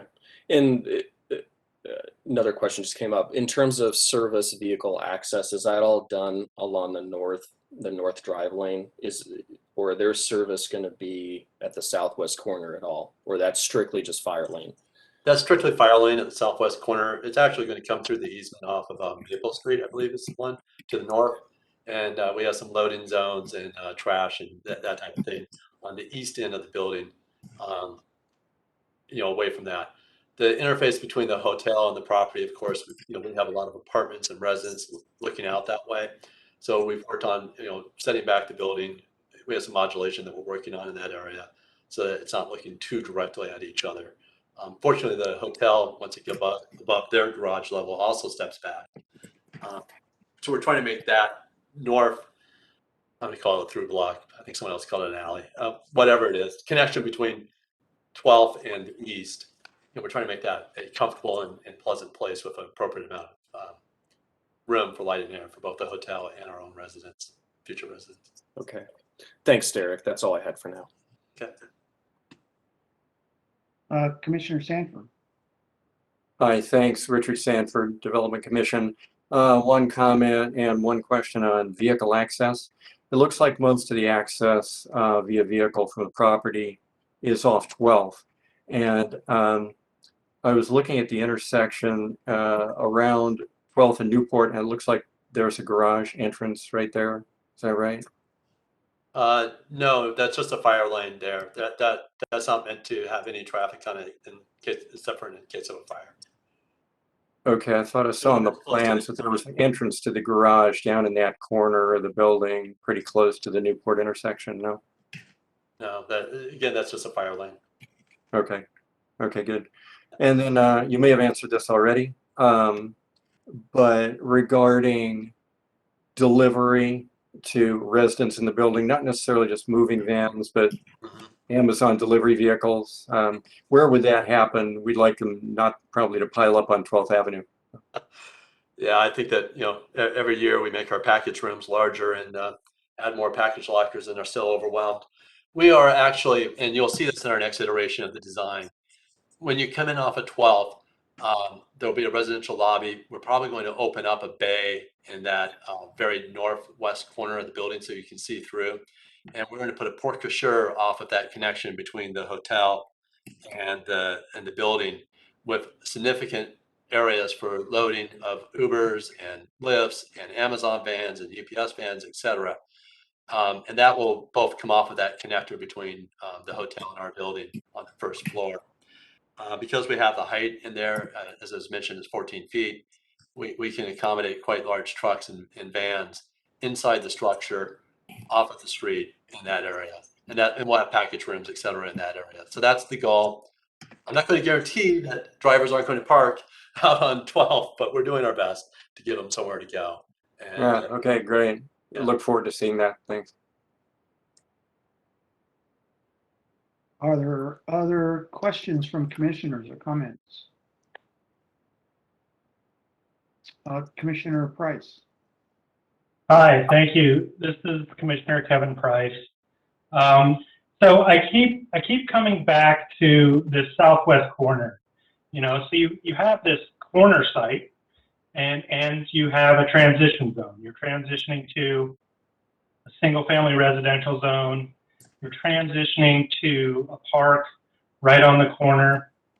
And it seems like a missed opportunity and or potentially something that really needs to be addressed as a corner site to further engage that corner and activate that corner in some fashion with additional retail, plaza. I think in departure 3, you're asking for additional setback there. And is that solely for the function of the fire access? And I just feel both aesthetically from a retail perspective, from a just general gateway as you're traveling east on Newport to understand that you're coming on this building and you're engaging this corner, and potentially how does that plaza then even turn the corner and travel down 12th to a degree, giving way to what I think you're saying is a through block passage between the hotel and the building. So I'm just feeling like you do have this really strong edge along 12th, which is great. But then as it gets to the corner, that character doesn't seem to change. And I'm curious if you explored that and what possibilities you see there. You have a park, and how often do you have a site directly adjacent to a park? And so I just wonder, especially as a residential building and as a mixed-use building, shouldn't there be a more deliberate gesture to that open space and to the residential neighborhood? I think that we can do a better job with the landscaping and what might become a plaza that also doubles as a fire lane in that location. I agree with those comments. I think what we could probably do to help clarify the drawings and show the topography of the stormwater conveyance and where that water enters the site in that corner, and that the reason we don't have a building there is that we're trying to give relief and buffer and setback to the stormwater ditch is the short answer. But I do think that we can do more and should do more on plaza, spill out area, and so forth on the actual corner of the 12. The ditch actually, I'm looking at the plans here, comes out from the culverts underneath Newport. I'm just going to guess a little bit, maybe 65, 70 feet from the corner. So working with all those competing interests, we'll work on it some more. Good. And just could you give me a little more understanding of what is occurring? Is there truly retail at that level on that corner? It was unclear to me a little bit. Yes. That entire area is commercial space. The entire 12 facing area of the south of our buildings is commercial. On the north 12th Avenue, it's all residential lobby and our leasing offices, et cetera, which are also activated because they are staffed and so forth. And okay. Well, thank you for your comments. I really encourage you to think about that corner, because I think you do such a good job of the through block passages, and that quality seems to be lost in a really obvious place where, say you never walk by this building, you never walk through it, and you only drive by it. That's your moment right there to have success and to have this building, be a good citizen visually and not fall under the same scrutiny as some of the other projects. So thank you. Thank you.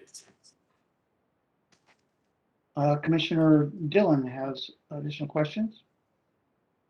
Yes, thanks. Patty Dillon again.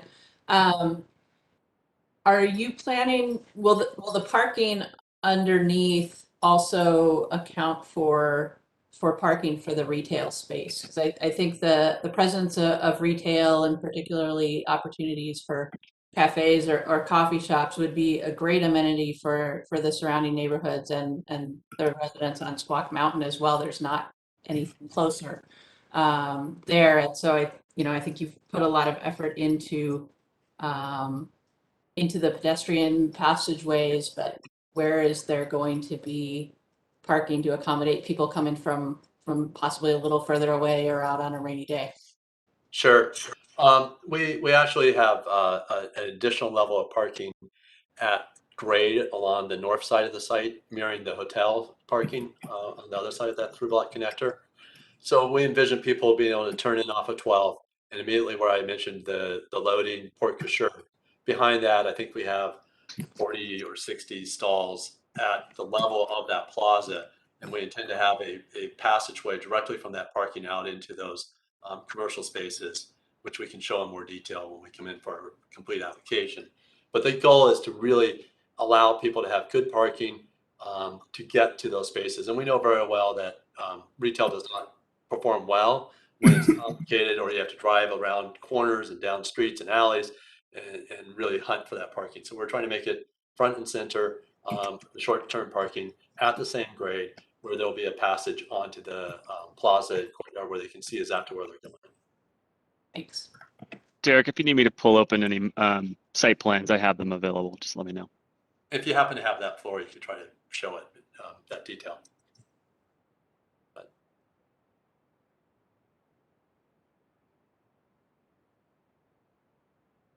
Lucy, if you can give me control, I can at least give the site plan. I don't have that floor available, but I can show on a site plan where the entrance is. Carl, I've made you a presenter. Thank you. you have no idea what sort of craziness he may have unleashed. No, I'm just kidding.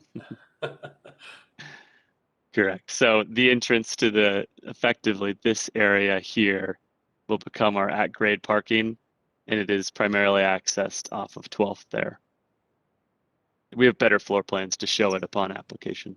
And it's screened, et cetera, so you won't see it, but if you're in there parking, you'll be able to see out into the plaza and get there. Great, thank you. Commissioner Morgan, you have questions? Thank you, Chair Brennan. One question first, I guess, maybe for the city with regard to Newport Way. I think I read that the project had to be held back from Newport Way because potential changes, expansion, and so forth. Do we know anything about what's planned for Newport Way in the near to midterm future? I'll speak. Hear me? Sorry. Yeah, about that. excellent. Thank you, Holly. So, sure, no problem. So I'll speak to that a little bit. Obviously, we haven't done a full review of what they're proposing, and we will do that at time of submittal. However, that Newport Way is a portion of the Mountain to Sound Greenway Trail.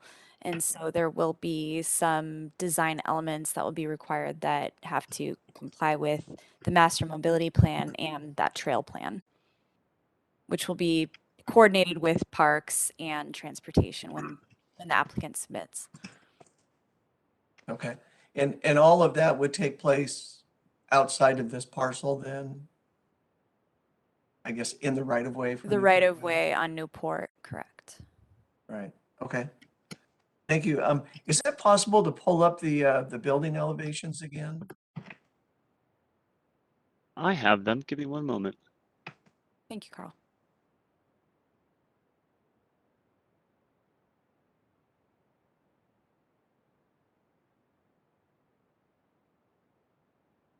It's interesting. I'm not sure I totally understood that it's part of the Mountain to Sound Greenway. That's fantastic. Geez, I remember going to one of the first meetings back in the 90s on that. And I'm just amazed at how far that program has come over the years, with the refurbishment of the trestles and so forth. We will definitely integrate with that as best we can. Great. Thank you, Carl. And if you could show I think probably the north and the west. Sure. Actually, if you leave it there at first, I guess on the south Going side. back. On the south side, so that is those at that southwest corner on the south side of the building, we've got the windows there for the retail space or commercial space, whatever it is. So, because I would definitely agree with Commissioner Price's comments about the view of that project from that corner is going to be the most prominent. Kind of seems like everything else to the east of there is going to be covered up by trees most of the time, hopefully, and hopefully evergreens as time goes by. So that view of the project for a lot of people is going to be that corner. I'm glad to see that we've got the retail or the commercial windows there facing south.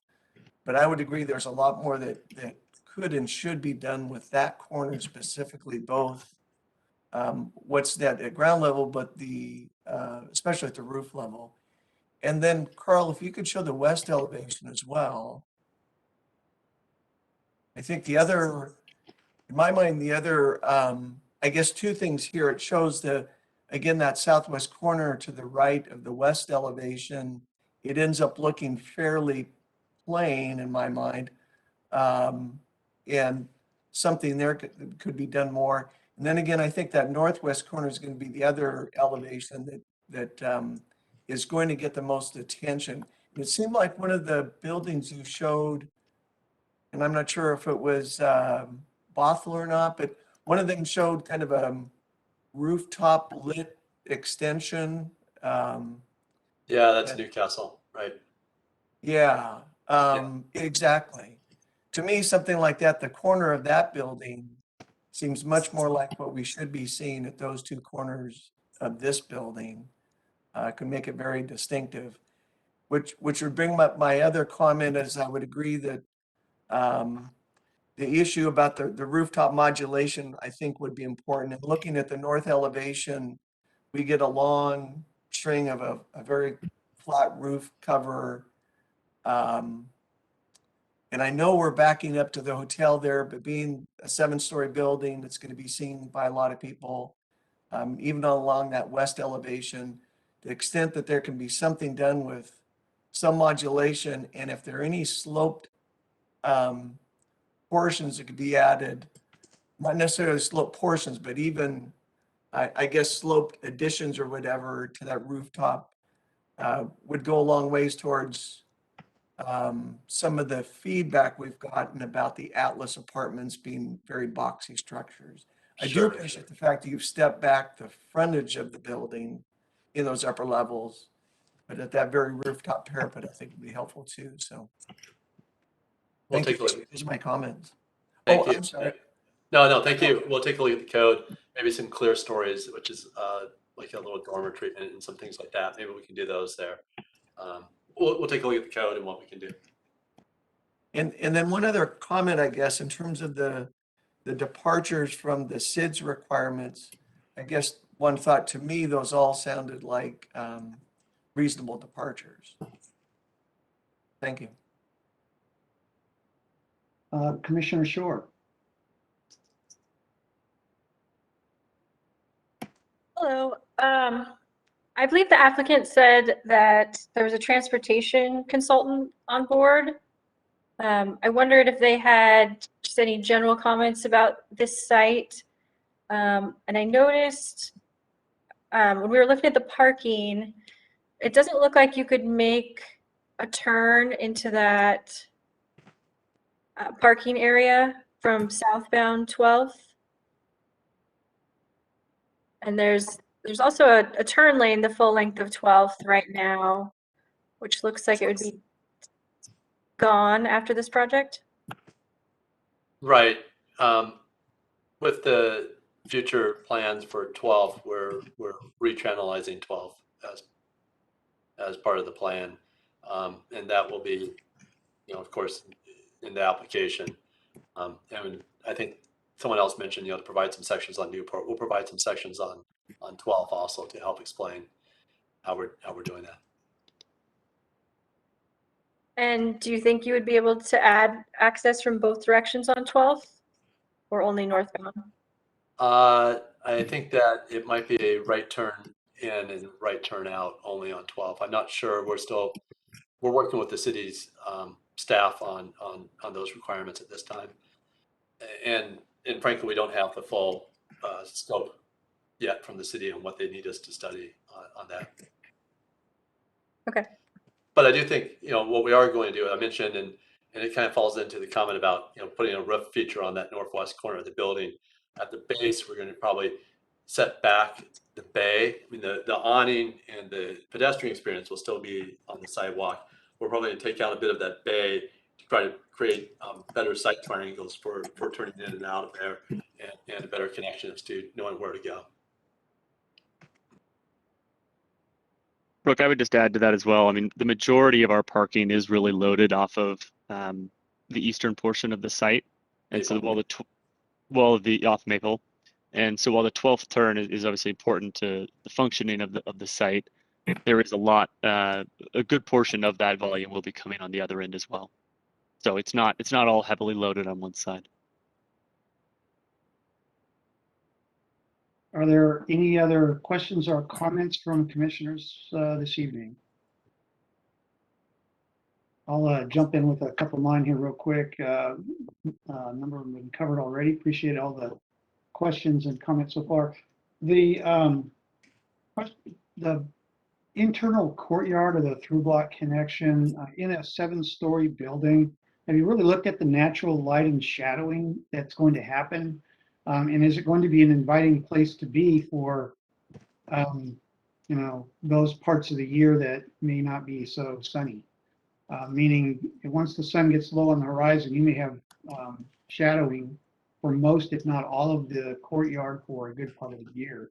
So just wondering how you're treating the courtyard to make it more inviting, and or have you looked at the shadowing effect? We've done some shadow studies, and you know, really, when you look at the through block connectors, they also are purposely positioned to help bring light into that. You know, we have the one in the south building mass. We also set back or set down a story in part of that, again, to really try to improve the light into the courtyard.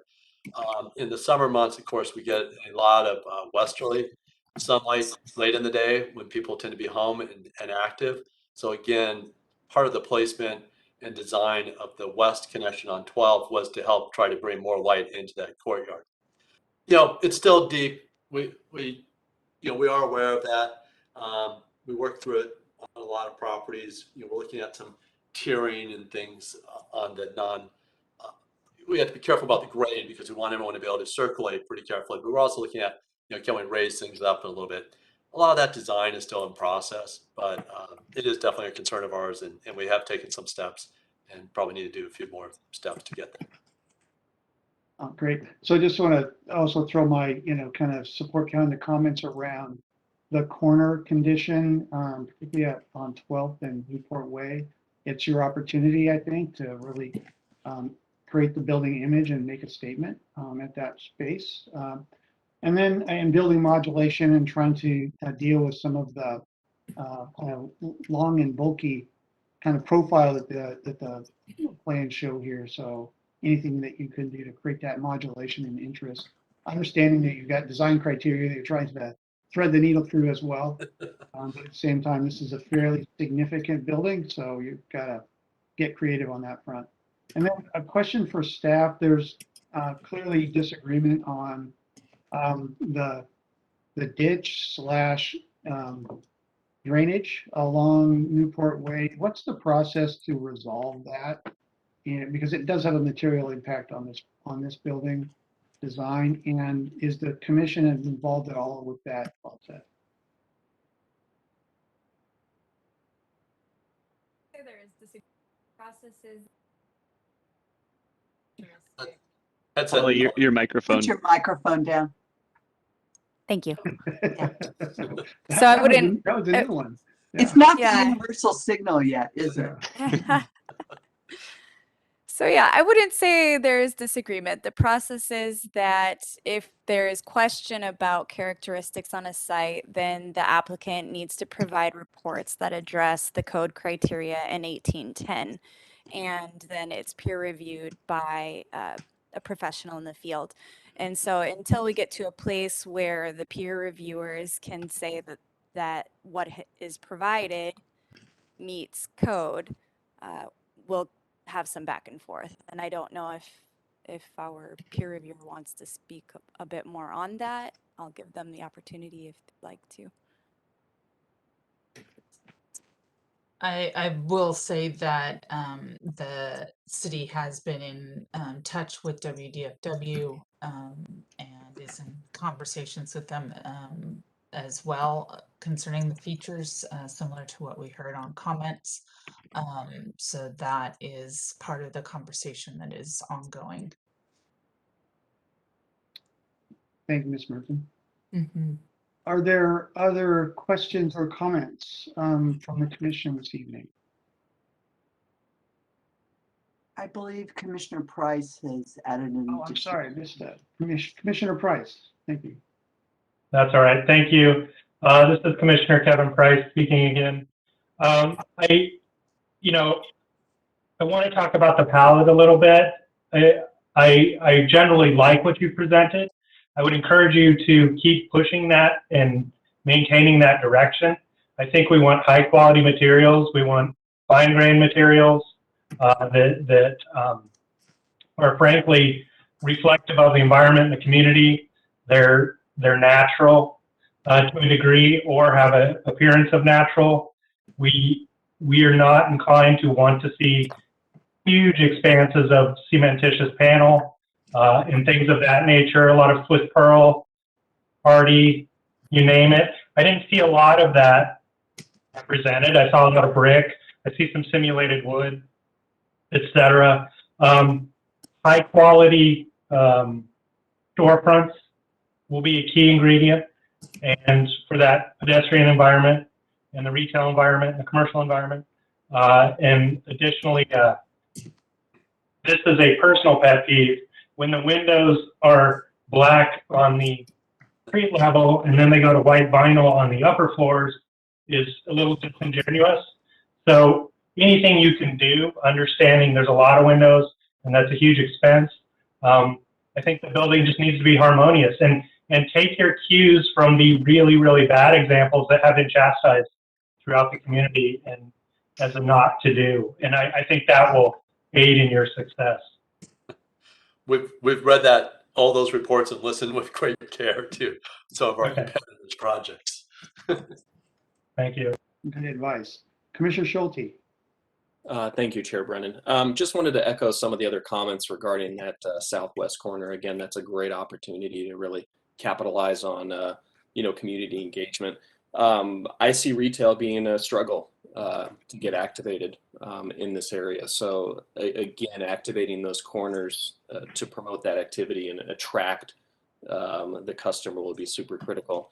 Also wanted to echo the same comment regarding some modulation, especially along that north side. So I think there's opportunities for some parapet modulation while being mindful of the various MEP screenings that you have to do up there.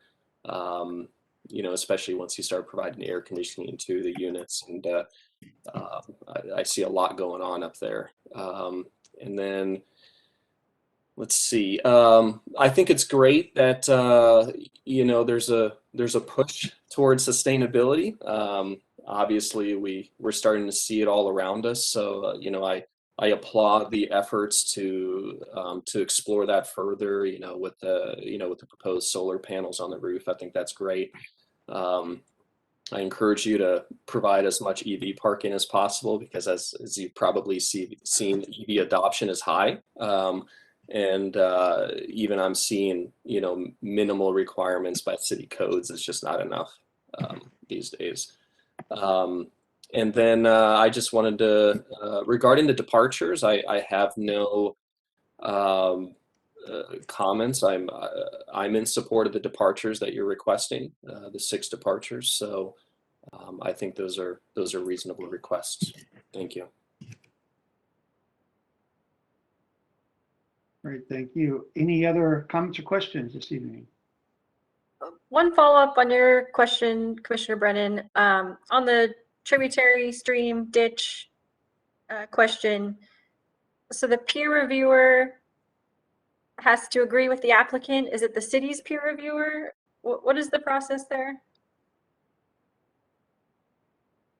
Hi, this is Holly Keaton again. I hope you can all hear me this time.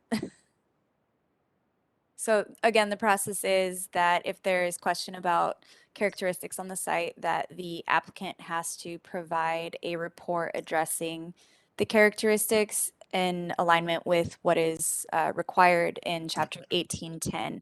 They have to hire for this area, it would be a wetlands biologist, biologist or ecologist, and then that would be peer reviewed by a similar professional in the field, a city peer reviewer. In this case, the peer reviewer is Herrera, and they have been involved since July, which was shortly after the pre-application meeting for this project. And the applicant requested to have early review. And what is the city's role in that? Do they just review the documents provided? The peer reviewer reviews to the code regulations. So if the information has addressed the code, then it would be found to be adequate. Thank you. Any And this- other questions this evening? Comments? Great. Good discussion, great comments. I appreciate the responses. Mr. Bottles and the AvalonBay team, I know it's challenging to do a public meeting like this, particularly virtually, but I think it went well. So appreciate your time and attention, and hope you take the feedback seriously, because we'll get another chance to look at the revised project as it continues to evolve. So looking forward to that. Really quickly, Holly, can you explain next steps in the process for this project? Sure, happy to. So as noted earlier, the applicant hasn't yet submitted a plan set for review. So the next step will be that at some point we will get their application submitted, and then staff will review and comments will go out. So that application will be for a site development permit. And in association with the site development permit, there will also be SEPA review. And let me see, and then notices will go out for a hearing tied to the recommendation on the site development permit, which then will come back to the Development Commission. So that will be another public meeting. And then SEPA also has a noticing period and comment period. Great. Lucy? I just wanted to add, because this is at the end of a pair of meetings, that all the comments from tonight some of them that are related to the critical area studies will be wrapped into finishing those critical area studies.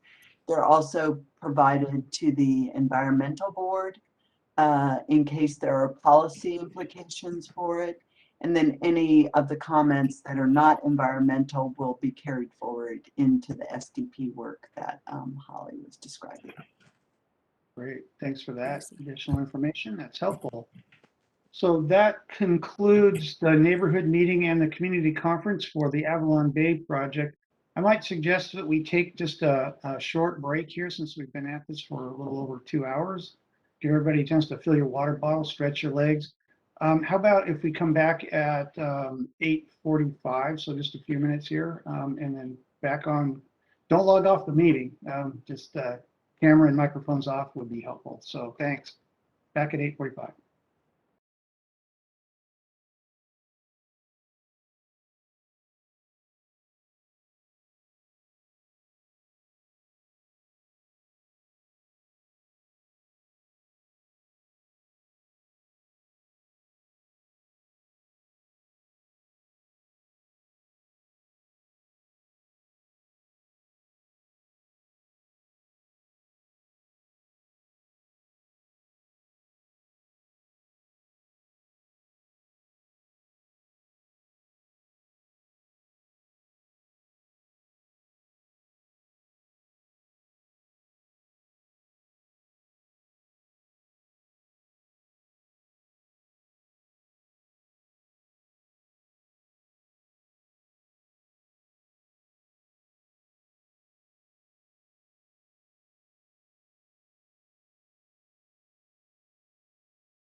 Okay, great.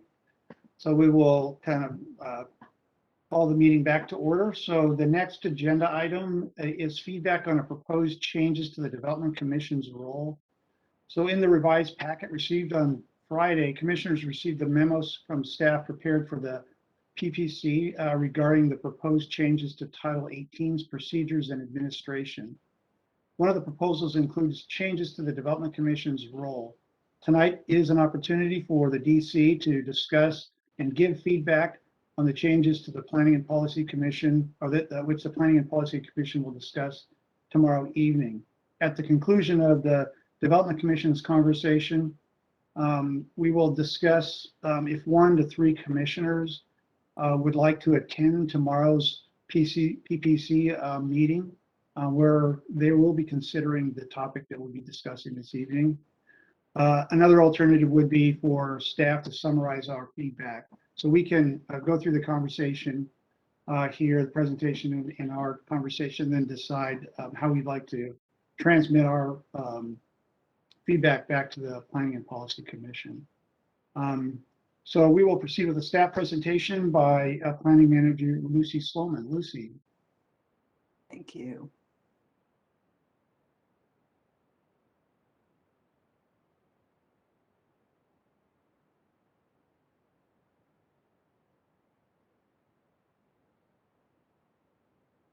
Do you see my screen? Yes, we can.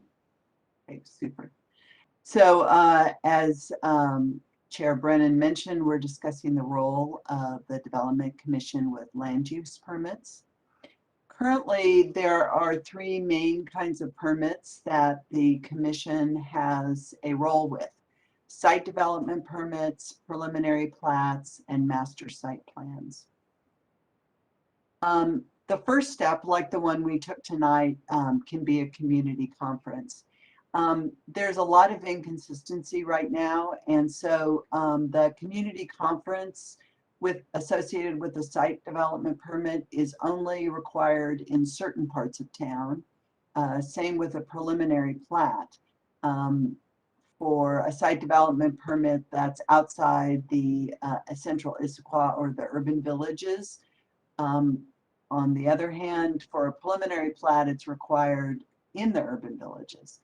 For a master site plan, anytime you have a master site plan, the community conference in front of the Development Commission is required. The action that DC takes with these permits, with the site development permit, DC is holding the hearing and making the decision.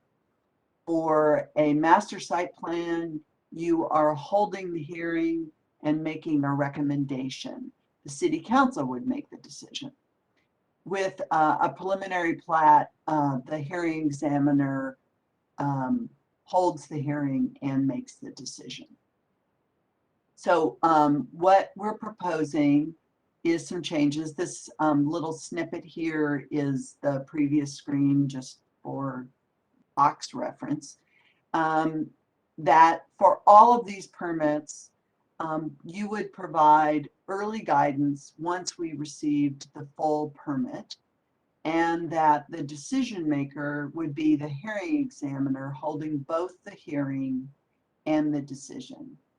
Some of the reasons that we are proposing this, first of all, more consistency across the city. It's very confusing to have different processes, and they have different historical reasons why there are these variations, but we think that more consistency across the city will be easier for applicants, staff, the public, and commissioners.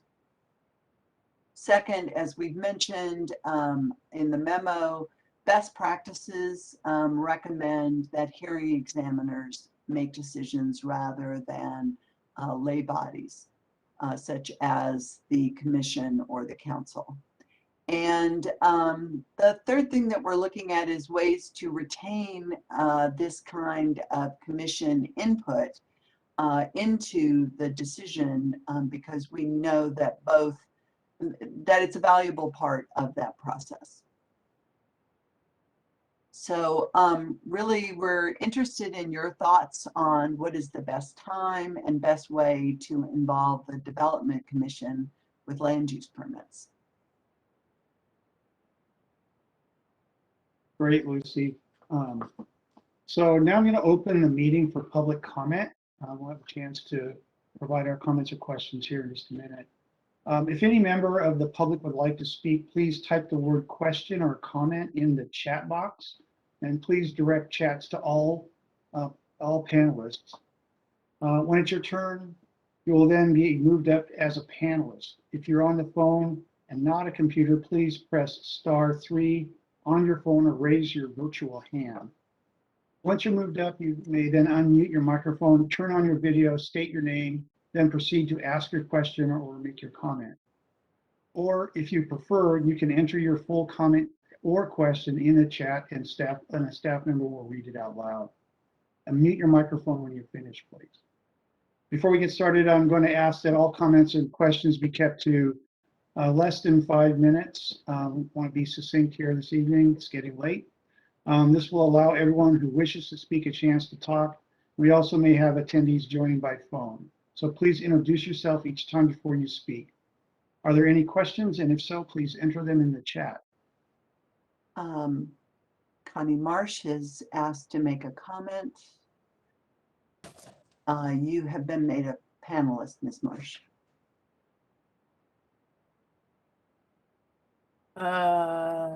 So I have a hard time Connie Marsh again.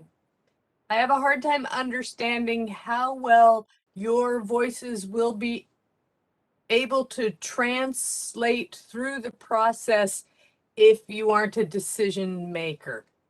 It seems like it dilutes your influence in the name of what? Efficiency and insurance. I guess I think your voices are very strong and very helpful in these decisions, and I think you try to reflect the community values in a way that a hearing examiner cannot do. There may be some areas where it's okay that you don't have to have a meeting because it's a simple thing, and so I think it needs to be more nuanced than the chart that is being provided. So I would resist the sort of large scale effort so that the community can know that there are people who live here and care about our system. Thank you. Thank you, Ms. Marsh. Lucy, are there others who would like to speak? There are 2 hands that are up, but I believe that they have been up since the previous comment period. This is someone just raised their hand, so I'm going to make Mary Lynch a panelist. Ms. Lynch, you are now a panelist and you're unmuted. Okay, I'm not going to show my video again for the same reason.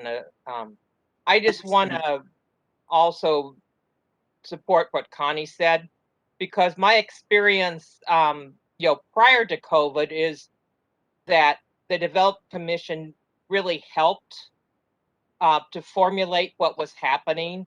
And I don't think if on the projects out along Newport Way and also on Vale and some of the other ones, and I don't think, especially with the turnover in city staff, where you don't have the history of what's happened. Majority of those people, to my knowledge, don't live in Issaquah, so they don't know Issaquah.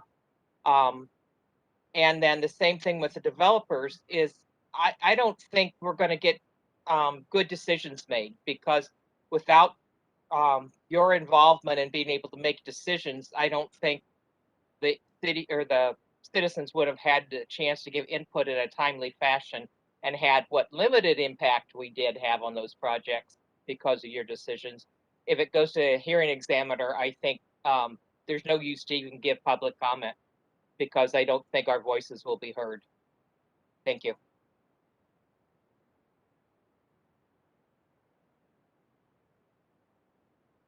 Thank you, Ms. Lynch. Are there others that have their hand up?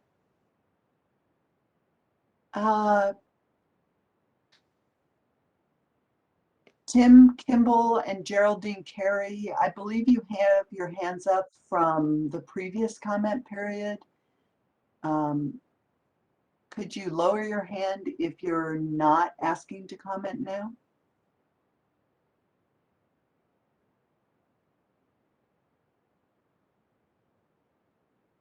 Okay, I'm going to assume that means you want to comment, so I will, Tim, I will make you a panelist.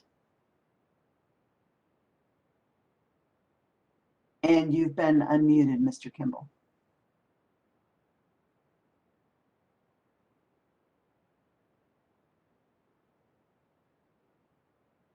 Mr. Kimball, are you there?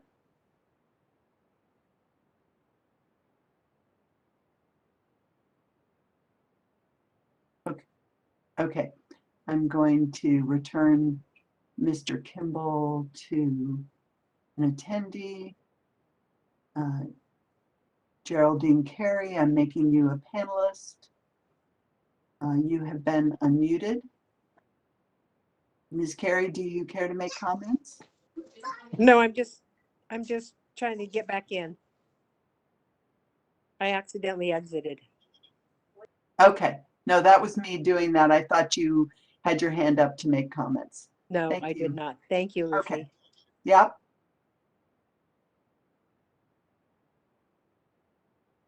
So is that I it? believe that is the extent of public comment. Great, thanks. So we've been asked to provide input on the proposed changes to the Development Commission's role with the land use permits.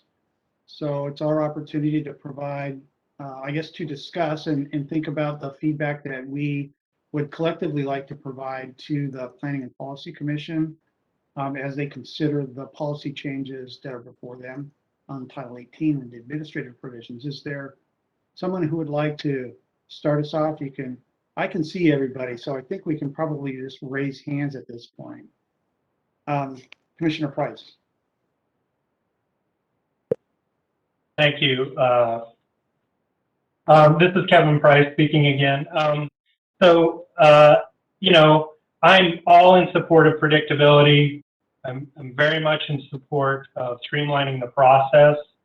As it was just outlined in that diagram in front of it, I don't, certainly it streamlines it. Certainly there's predictability in that. It checks those boxes, but it really nullifies the usefulness of the commission and the purpose of the commission, in my opinion. At that point, I'm curious how we're different than the public. We are the public. It is our community. Why have a commission at all if that's the case? Especially if we're not even by recommendation influencing that decision. And it didn't appear as even though our recommendation influenced that decision. So I may be jumping way ahead and not clearly understanding how we go from, you know, the first step to the hearing and decision-making process. But to me, I guess I'm not in support of that. I would like to see another layer and more influence from people that live in and around the community and not have it solely in the hands of staff. So that's my general opinion based on what I saw. So I appreciate any comment or feedback around that. Commissioner Issaquah. I'd support what Commissioner Price said. It made it really difficult to understand what role the commission really played outside, any different than the public might be. We're making a recommendation without any real meat in that recommendation, and I think we do a reasonably good job of representing the public and allowing them to influence some of our discussion.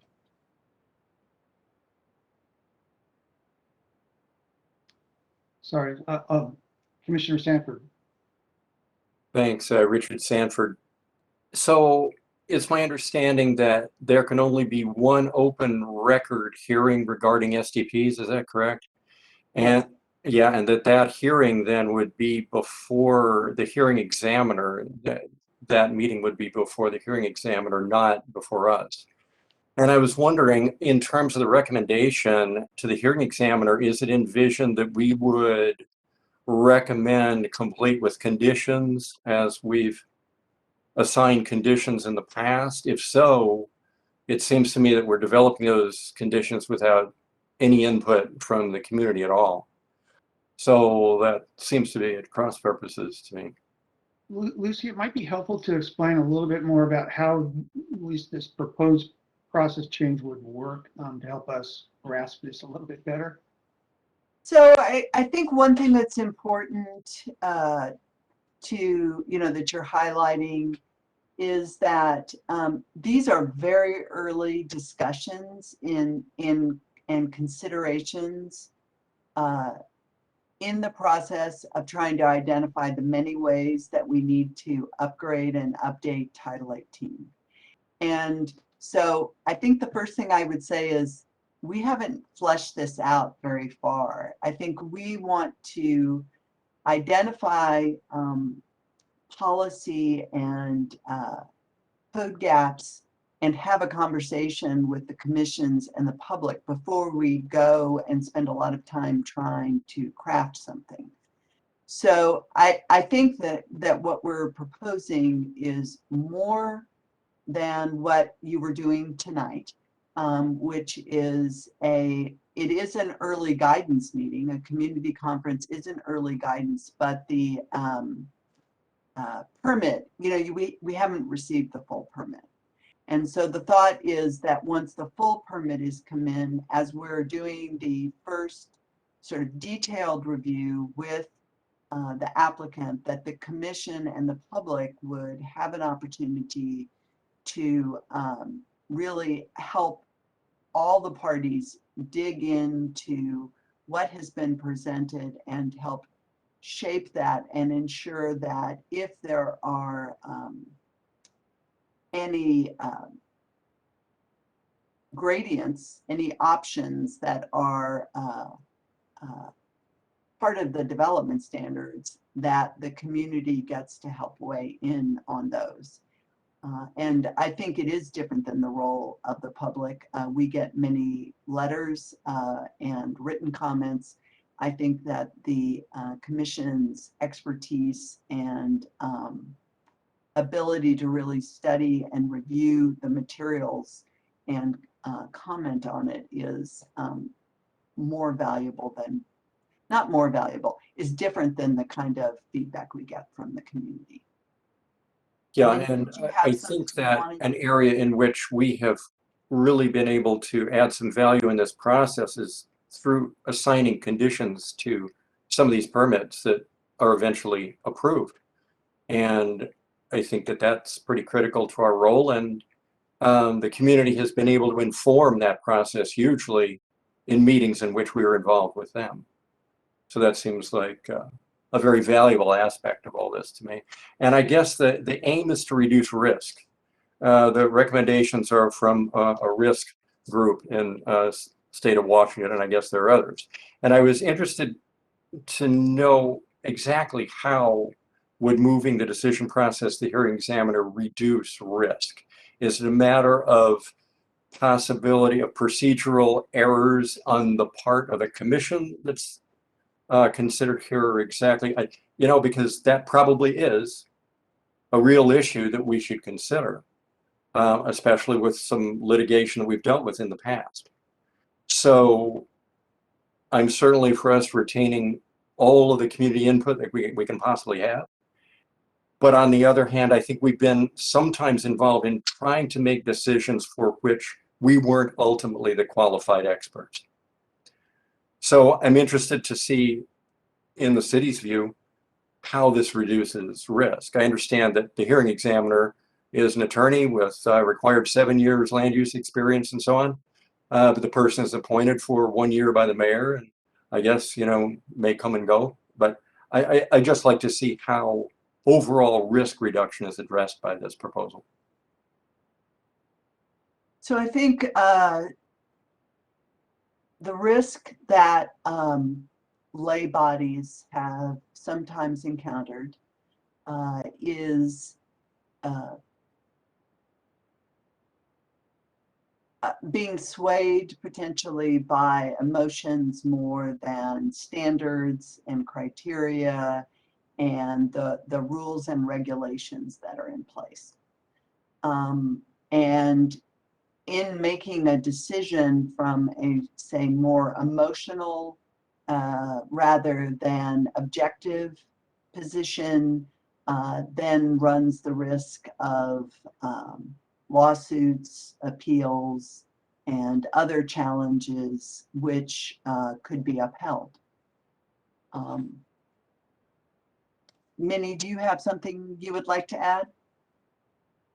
You know, I want to start off with it's a complicated thing in terms of, you know, we can keep the status quo and we know some things have worked and some things have not worked. Obviously, the community engagement, the expertise that you bring to a project is extremely important to the city and has added value to the projects. It really depends on at which level of engagement and involvement is the right level of involvement. So if a project comes fully baked in front of you, it's already kind of worked out all the things, and then you hold a public hearing. At that stage, the applicant has invested a lot of time and money of working out everything, and the plans are fully developed, uh, and you guys are bound by the criteria that is in the code, not necessarily what you feel like about the project, but what is the criteria. So as you all make that decision, you are bound by what is the criteria and is this project meeting the criteria or not. You're not a proponent or an opponent of the project. You're acting as a judge evaluating against the adopted criteria.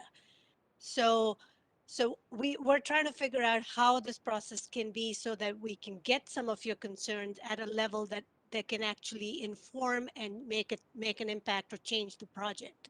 If it is at a point where a lot of that negotiation and working out hasn't happened at the staff level, but you get to weigh in at that stage where, you know, this building is too long, or the shadow issues that came up today, or the arrangement of the corner, that's not all happening at the very tail end of the project. And all these subsidiary little, you know, where is it a stream or not a stream? How many trees are you preserving? Are decisions that are, you know, there's an engaged, informed community engagement happening at an earlier stage. So that's one motivation for looking at how can we do it so we can make a meaningful impact from your body into the design review, you know, into the project review stage.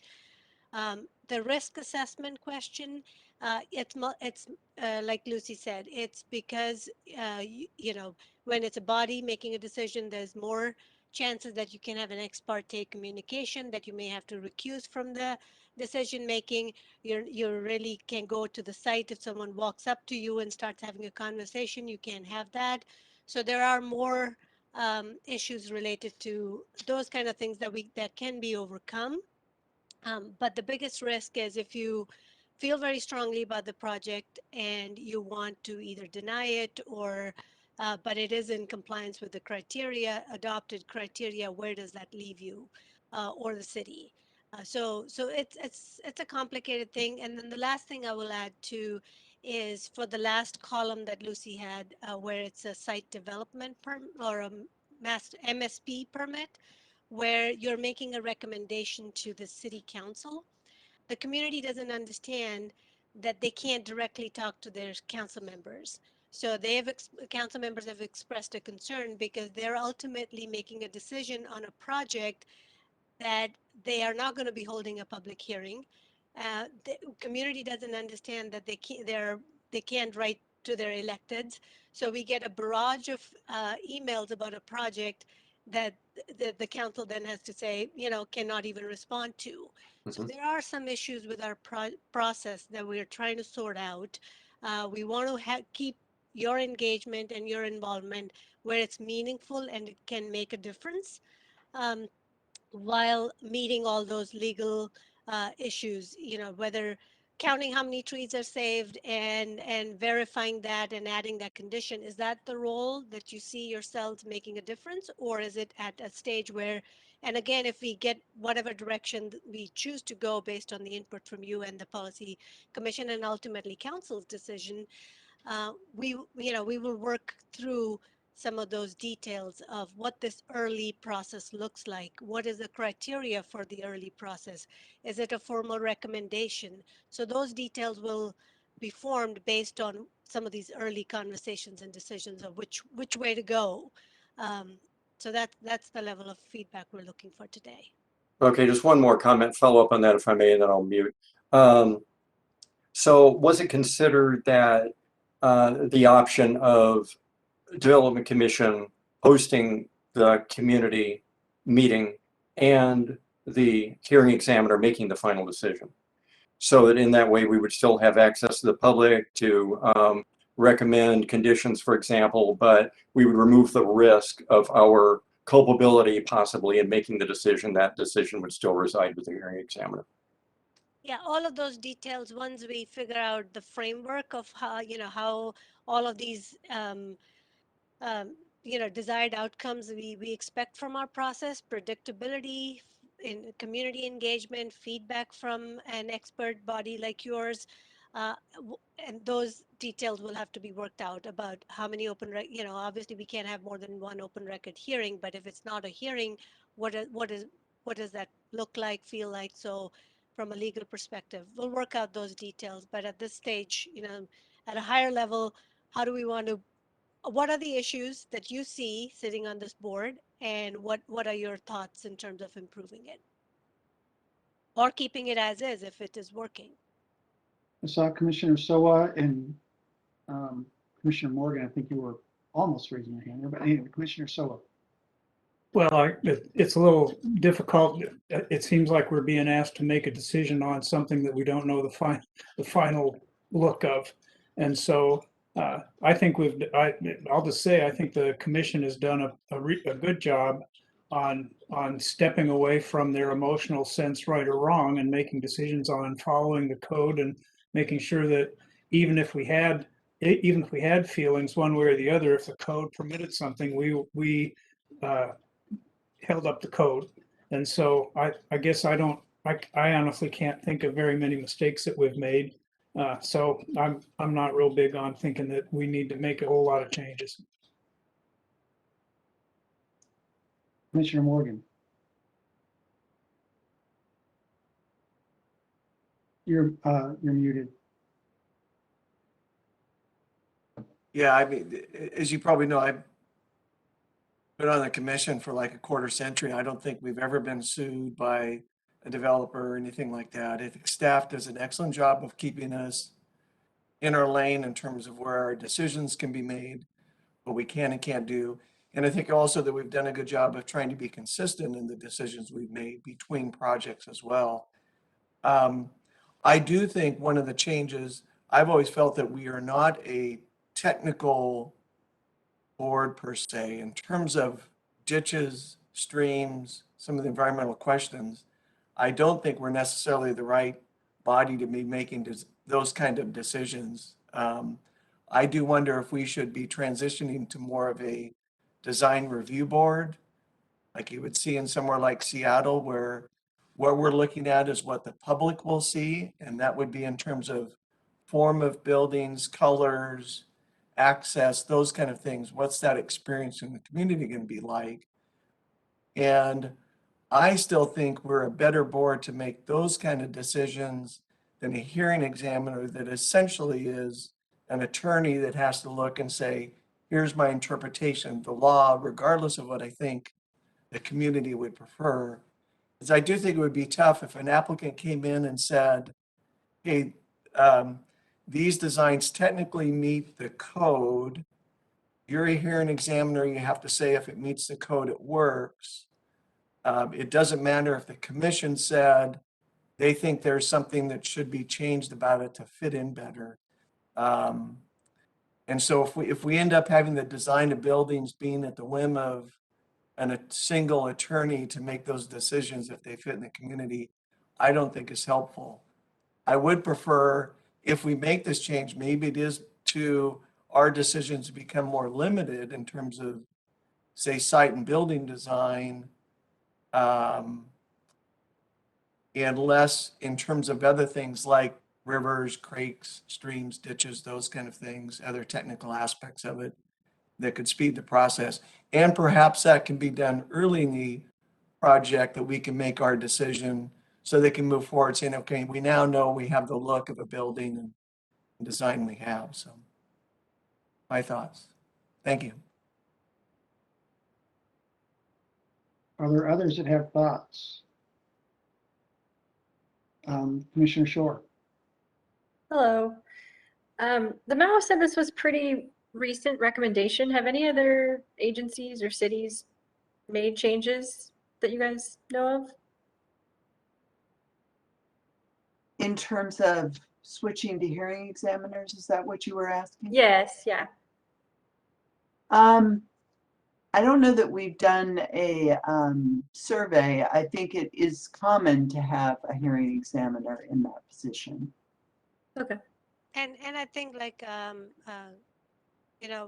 Commissioner Morgan was talking about, a lot of cities have design review boards, and that's what they're looking at this level is the design of the building, the site design, all those earlier decisions that kind of set the limits, so to speak, or the trees, the critical areas decisions are made early in the project, or like how much parking do you need, those kind of decisions are made earlier, separate from the larger big projects. So each city does it slightly differently. City of Seattle does design review in 2 different stages. They get it earlier guidance, so when it's easier to make some of those larger changes, like move your building here to there, as opposed to just fix this material from A to B.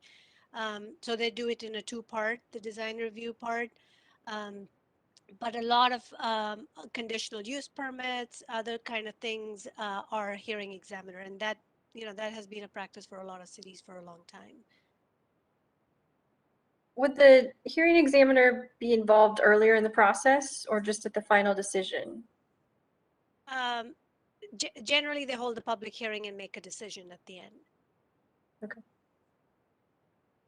But there's a wide variety of community engagement that happens earlier than that. So you have a notice of application, staff collects those comments, can have an open house. So community engagement can take a different form in different ways.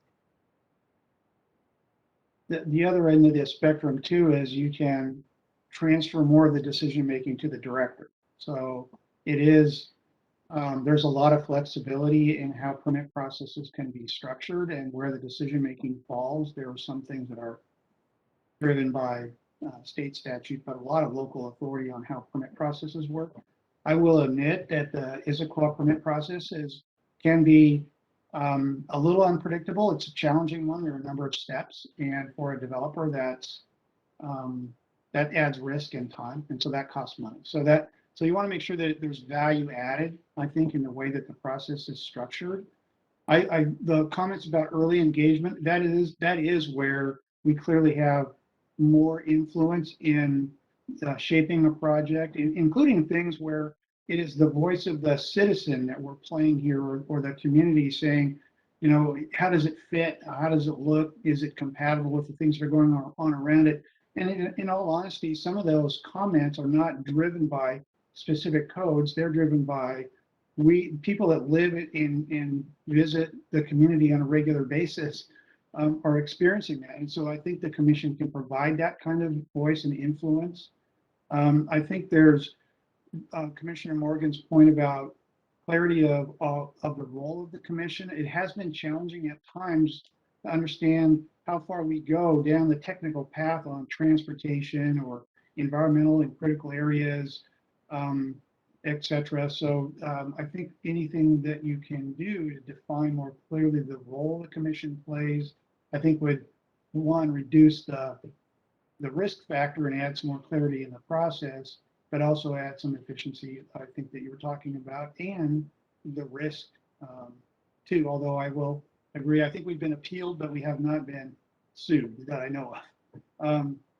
So I do think the commission has played an important role and should continue to play an important voice here.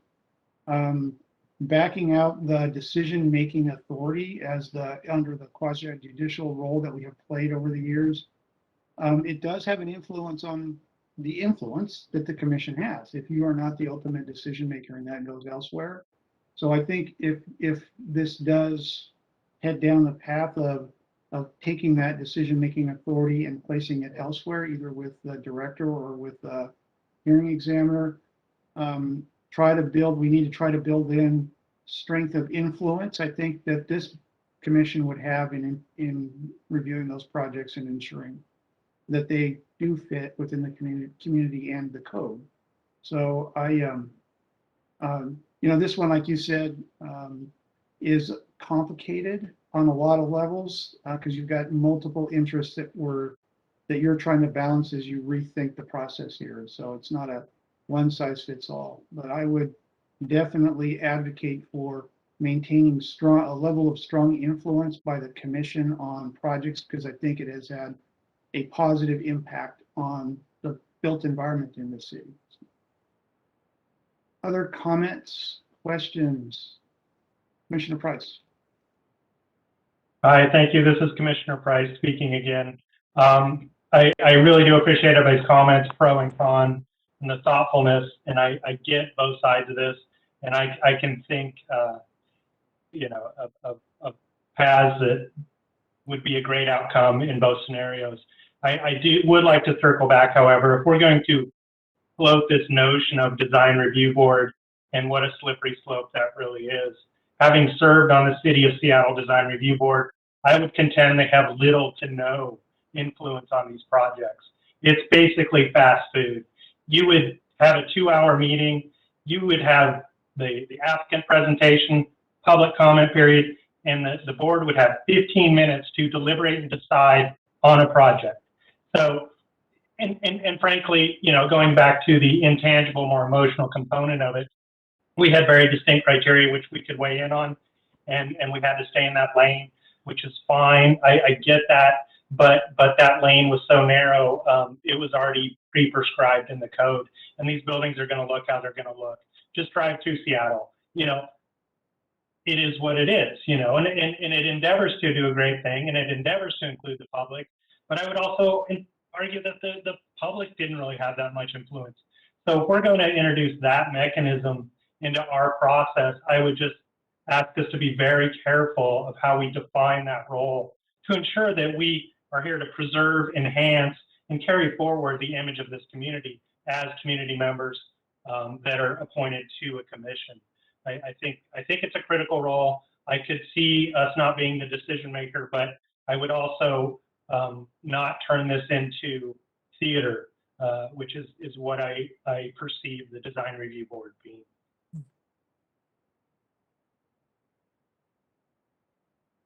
Commissioner Schulte. Thank you, Chair Brennan. I just kind of wanted to echo some of the comments, including Commissioner Price's comments. Having presented at various design review boards, I've seen both the ups and downs, both the positive and negatives of it. I think one of the big negatives was there was actually very little community involvement at the various boards I presented at as an applicant in the past. And, we want to promote that community involvement. And I think when the community knows and has a sense for, our ability to provide direction and influence, they're more likely to participate, I think. I think that's a key component of it. I do like what, Commissioner Morgan and a few others have mentioned regarding kind of reevaluating, our role and our scope. Because even being on the commission myself, there always seems like there's gray areas in terms of, what can I ask about, what can I talk about, whether it's environmental, wetland. Again, the design reviews board that I presented at has been focused on a lot on, mass, scale, bulk, the building itself, the design, the aesthetics. And again, it sounds like we've still got a few more details to flesh out, but just kind of want to reiterate my importance of the commission and you know, maybe it's it's a decision that's made with certain conditions, right? Maybe it's not a decision that's yes or no, but you know, yes, as long as, you know, a few of these conditions are met, something along the lines like that. So anyway, thank you. That was just my thoughts. Just a quick observation on the current commission. We actually have a fairly wide breadth of experience and technical experience too. So we do have people who have knowledge on some of those: transportation, utilities, environmental. But that being said, that hasn't always been the case, and so part of it is the role the commission plays, and how effective we are is based on who sits on this commission and who's in the community is willing to step up. But that being said, no matter what the expertise is that's on the screen here or on the commission, everybody's very thoughtful in providing that input. And I've been impressed through the years with how that has, like I said, influenced projects. And so losing that, I think, would be detrimental, I think. But I get the efficiency needs here, and I know staff spend a lot of hours preparing for and being at these commission meetings. So it's not just the applicant that is paying for this, the community pays for this as well. So with our staff time. So other comments or questions? Commissioner Sowell. Well, I guess one of the pluses for the status quo is the comments made by the two public that spoke, and the sense that they gave that basically said they thought that the involvement of the commission made for better projects, not as much as they wanted, but it made better projects. So I think there's some recognition there, and it seems like we've made a real concerted effort to encourage as much as we can the public to have a participation, because they have influenced us in a pretty major way. Mm-hmm. Yeah, the point about Commissioner Schulte's point and yours about promoting that community involvement. This is a forum that has successfully done that. Other thoughts or questions or brilliant ideas? So hearing none, we need to decide how we would like to communicate our thoughts, suggestions, interests to the Planning and Policy Commission at tomorrow night's meeting. There's kind of a mixture of comments here. I wasn't able to capture them all. Lucy, I don't know what you've got, but we need to decide how we want to go about doing that. So suggestions. In person is usually a more effective communication, form of communication. Plus, there could be unexpected, maybe a back and forth between the PPC and the Development Commission on this. So I would actually suggest that 1 to 3 of us, which was one of the options here, if we can make time, attend the meeting tomorrow evening and provide the voice of the Development Commission. Unfortunately, I've got a prior commitment on tomorrow night, so it might be wise to find out who would be available. I had initially indicated I could attend, Mike, but I have a conflict that I completely forgot about, so I have to remove my hat from the ring, unfortunately. Is there anybody that has a passion that would like to speak? I can't attend tomorrow. Did you say again? I missed. You can't, or I cannot. you cannot? Okay, thank you, Commissioner Shore. Commissioner Morgan, you're muted. You're muted. Commissioner Morgan, you're muted. Unfortunately, I'm available, so I would be happy to attend. I know I'm just an alternate now, but be happy to attend. But would like compatriots with me if I did. I'm also available. It'll make my 3rd night meeting this week, but so what, right? So, But yes, I'd be happy to represent the commission as well. We have to decide collectively, I guess, what we can just try to restate some of the comments that were made this evening, from, strongly supportive of really maintaining a status quo to, at a minimum, strong influence remains with whatever structure comes forward. Ultimately, the city council makes the decision on the code amendments. Is that how this ends up? Yeah, so the formal recommendation would be from the Planning and Policy Commission to City Council, who will then adopt the code. But it's a long ways off. I mean, this is the first time we're kind of having this conversation about the process. So based on this feedback, we're going to write it up in the code, and there'll be a formal public hearing with the Planning and Policy Commission and your involvement at that point, sometime in spring or April or May of next year. So there's a little bit of time to kind of figure this out. This is our early guidance from which way to go, so we can start working through the code language if changes need to be made, and where we can improve the process.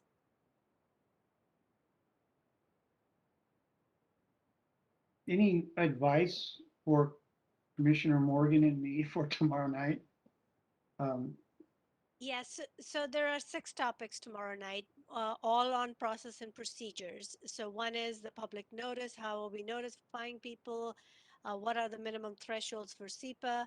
Then the third one is who makes the decision, part that we are talking to you about today. Then we also want to talk about bundling everything together as one big approval at the end, or do we want to have some of these decisions made earlier about critical areas or trees? So there's that topic. And then the last one is we have a assortment of administrative adjustment of standards that we issue, and different criteria, and and whatnot. So we're asking which ones should stay, which ones need to go. So it's a lengthier conversation. This is what we shared with you today, is a piece of that. Would you like us to provide any input on some of those other questions about the 300 versus 500 feet and the Sure. and the We can option take for any input, any and all input and feedback is welcome. okay. Commissioner Schulte. Yeah, just a quick question. What time was that meeting tomorrow? And would we be joining as panelists, or is this something that we would call in as a member and speak up during the public opportunity? I think we can make you panelists. Okay. I'm not sure if I'm able to make it. That's why I asked. So what Yeah, we would flexibility send there you is. a link, right, Lucy? I mean, I can, once I know who which commissioners are intending to attend, I would share that with Kristen Leeson, who plays my role at PPC as the staff liaison, and she could send out invitations. Okay. Yeah, we can't have more than 3, otherwise we have a quorum, and that would require me. Okay. Other from the But commission. I think if Commissioner Schulte represents the 3rd, we haven't heard from Sanford and Dillon, I believe, not to put anyone on the spot. But if there are 2 definites and 1 maybe, we can always send out invitations to the 3 of you. If there are 3 definites, then maybe that would be the choice. Okay. If someone else is interested, I will defer. And if not, then I'll need to get back to you a little bit later, Lucy, before the meeting, just to confirm if I'm able to or not. So I guess I would ask Commissioner Sanford and Commissioner Dillon your interest in participating. I don't have a great passion for it. I would trust our city representative to carry forward all the notes she's been assiduously making tonight. However, if required, I will serve. Thanks. Thank you, Commissioner Sanford. Commissioner Dillon? I would also be a maybe, and I feel like without having the history of having gone through this process, that there are others who would provide more valuable feedback in that spot. So I would Thank you for that. I would not prefer to be a representative. Okay, so I have Commissioner Morgan and I guess me as a confirmed and a couple other potentials. So why don't we, I'm just wondering how we deal with, we don't want to have 4 show up or we've got a open public meetings violation, so we're gonna avoid that. So why don't we do Commissioner Schulte, if you're available, you can, why don't you notice Lucy, Commissioner Schulte, Commissioner Morgan, and myself. And if Commissioner Schulte, if you can make it, great. If not, Commissioner Morgan, I'm sure will do an outstanding job representing, and I'll do my best. Thank you. We'll let you know ASAP. Okay, great. Okay, so I think that gets us to reports and city council updates. Thanks everybody for that conversation. I think of one thing, Minnie may have some others that she wants to identify. On Monday, I would just tell you that the council passed a few conforming amendments to the sign code.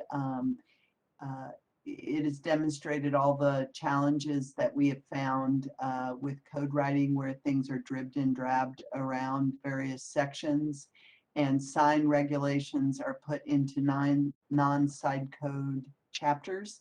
And code publishing, as they were preparing to publish the sign code, discovered some of those.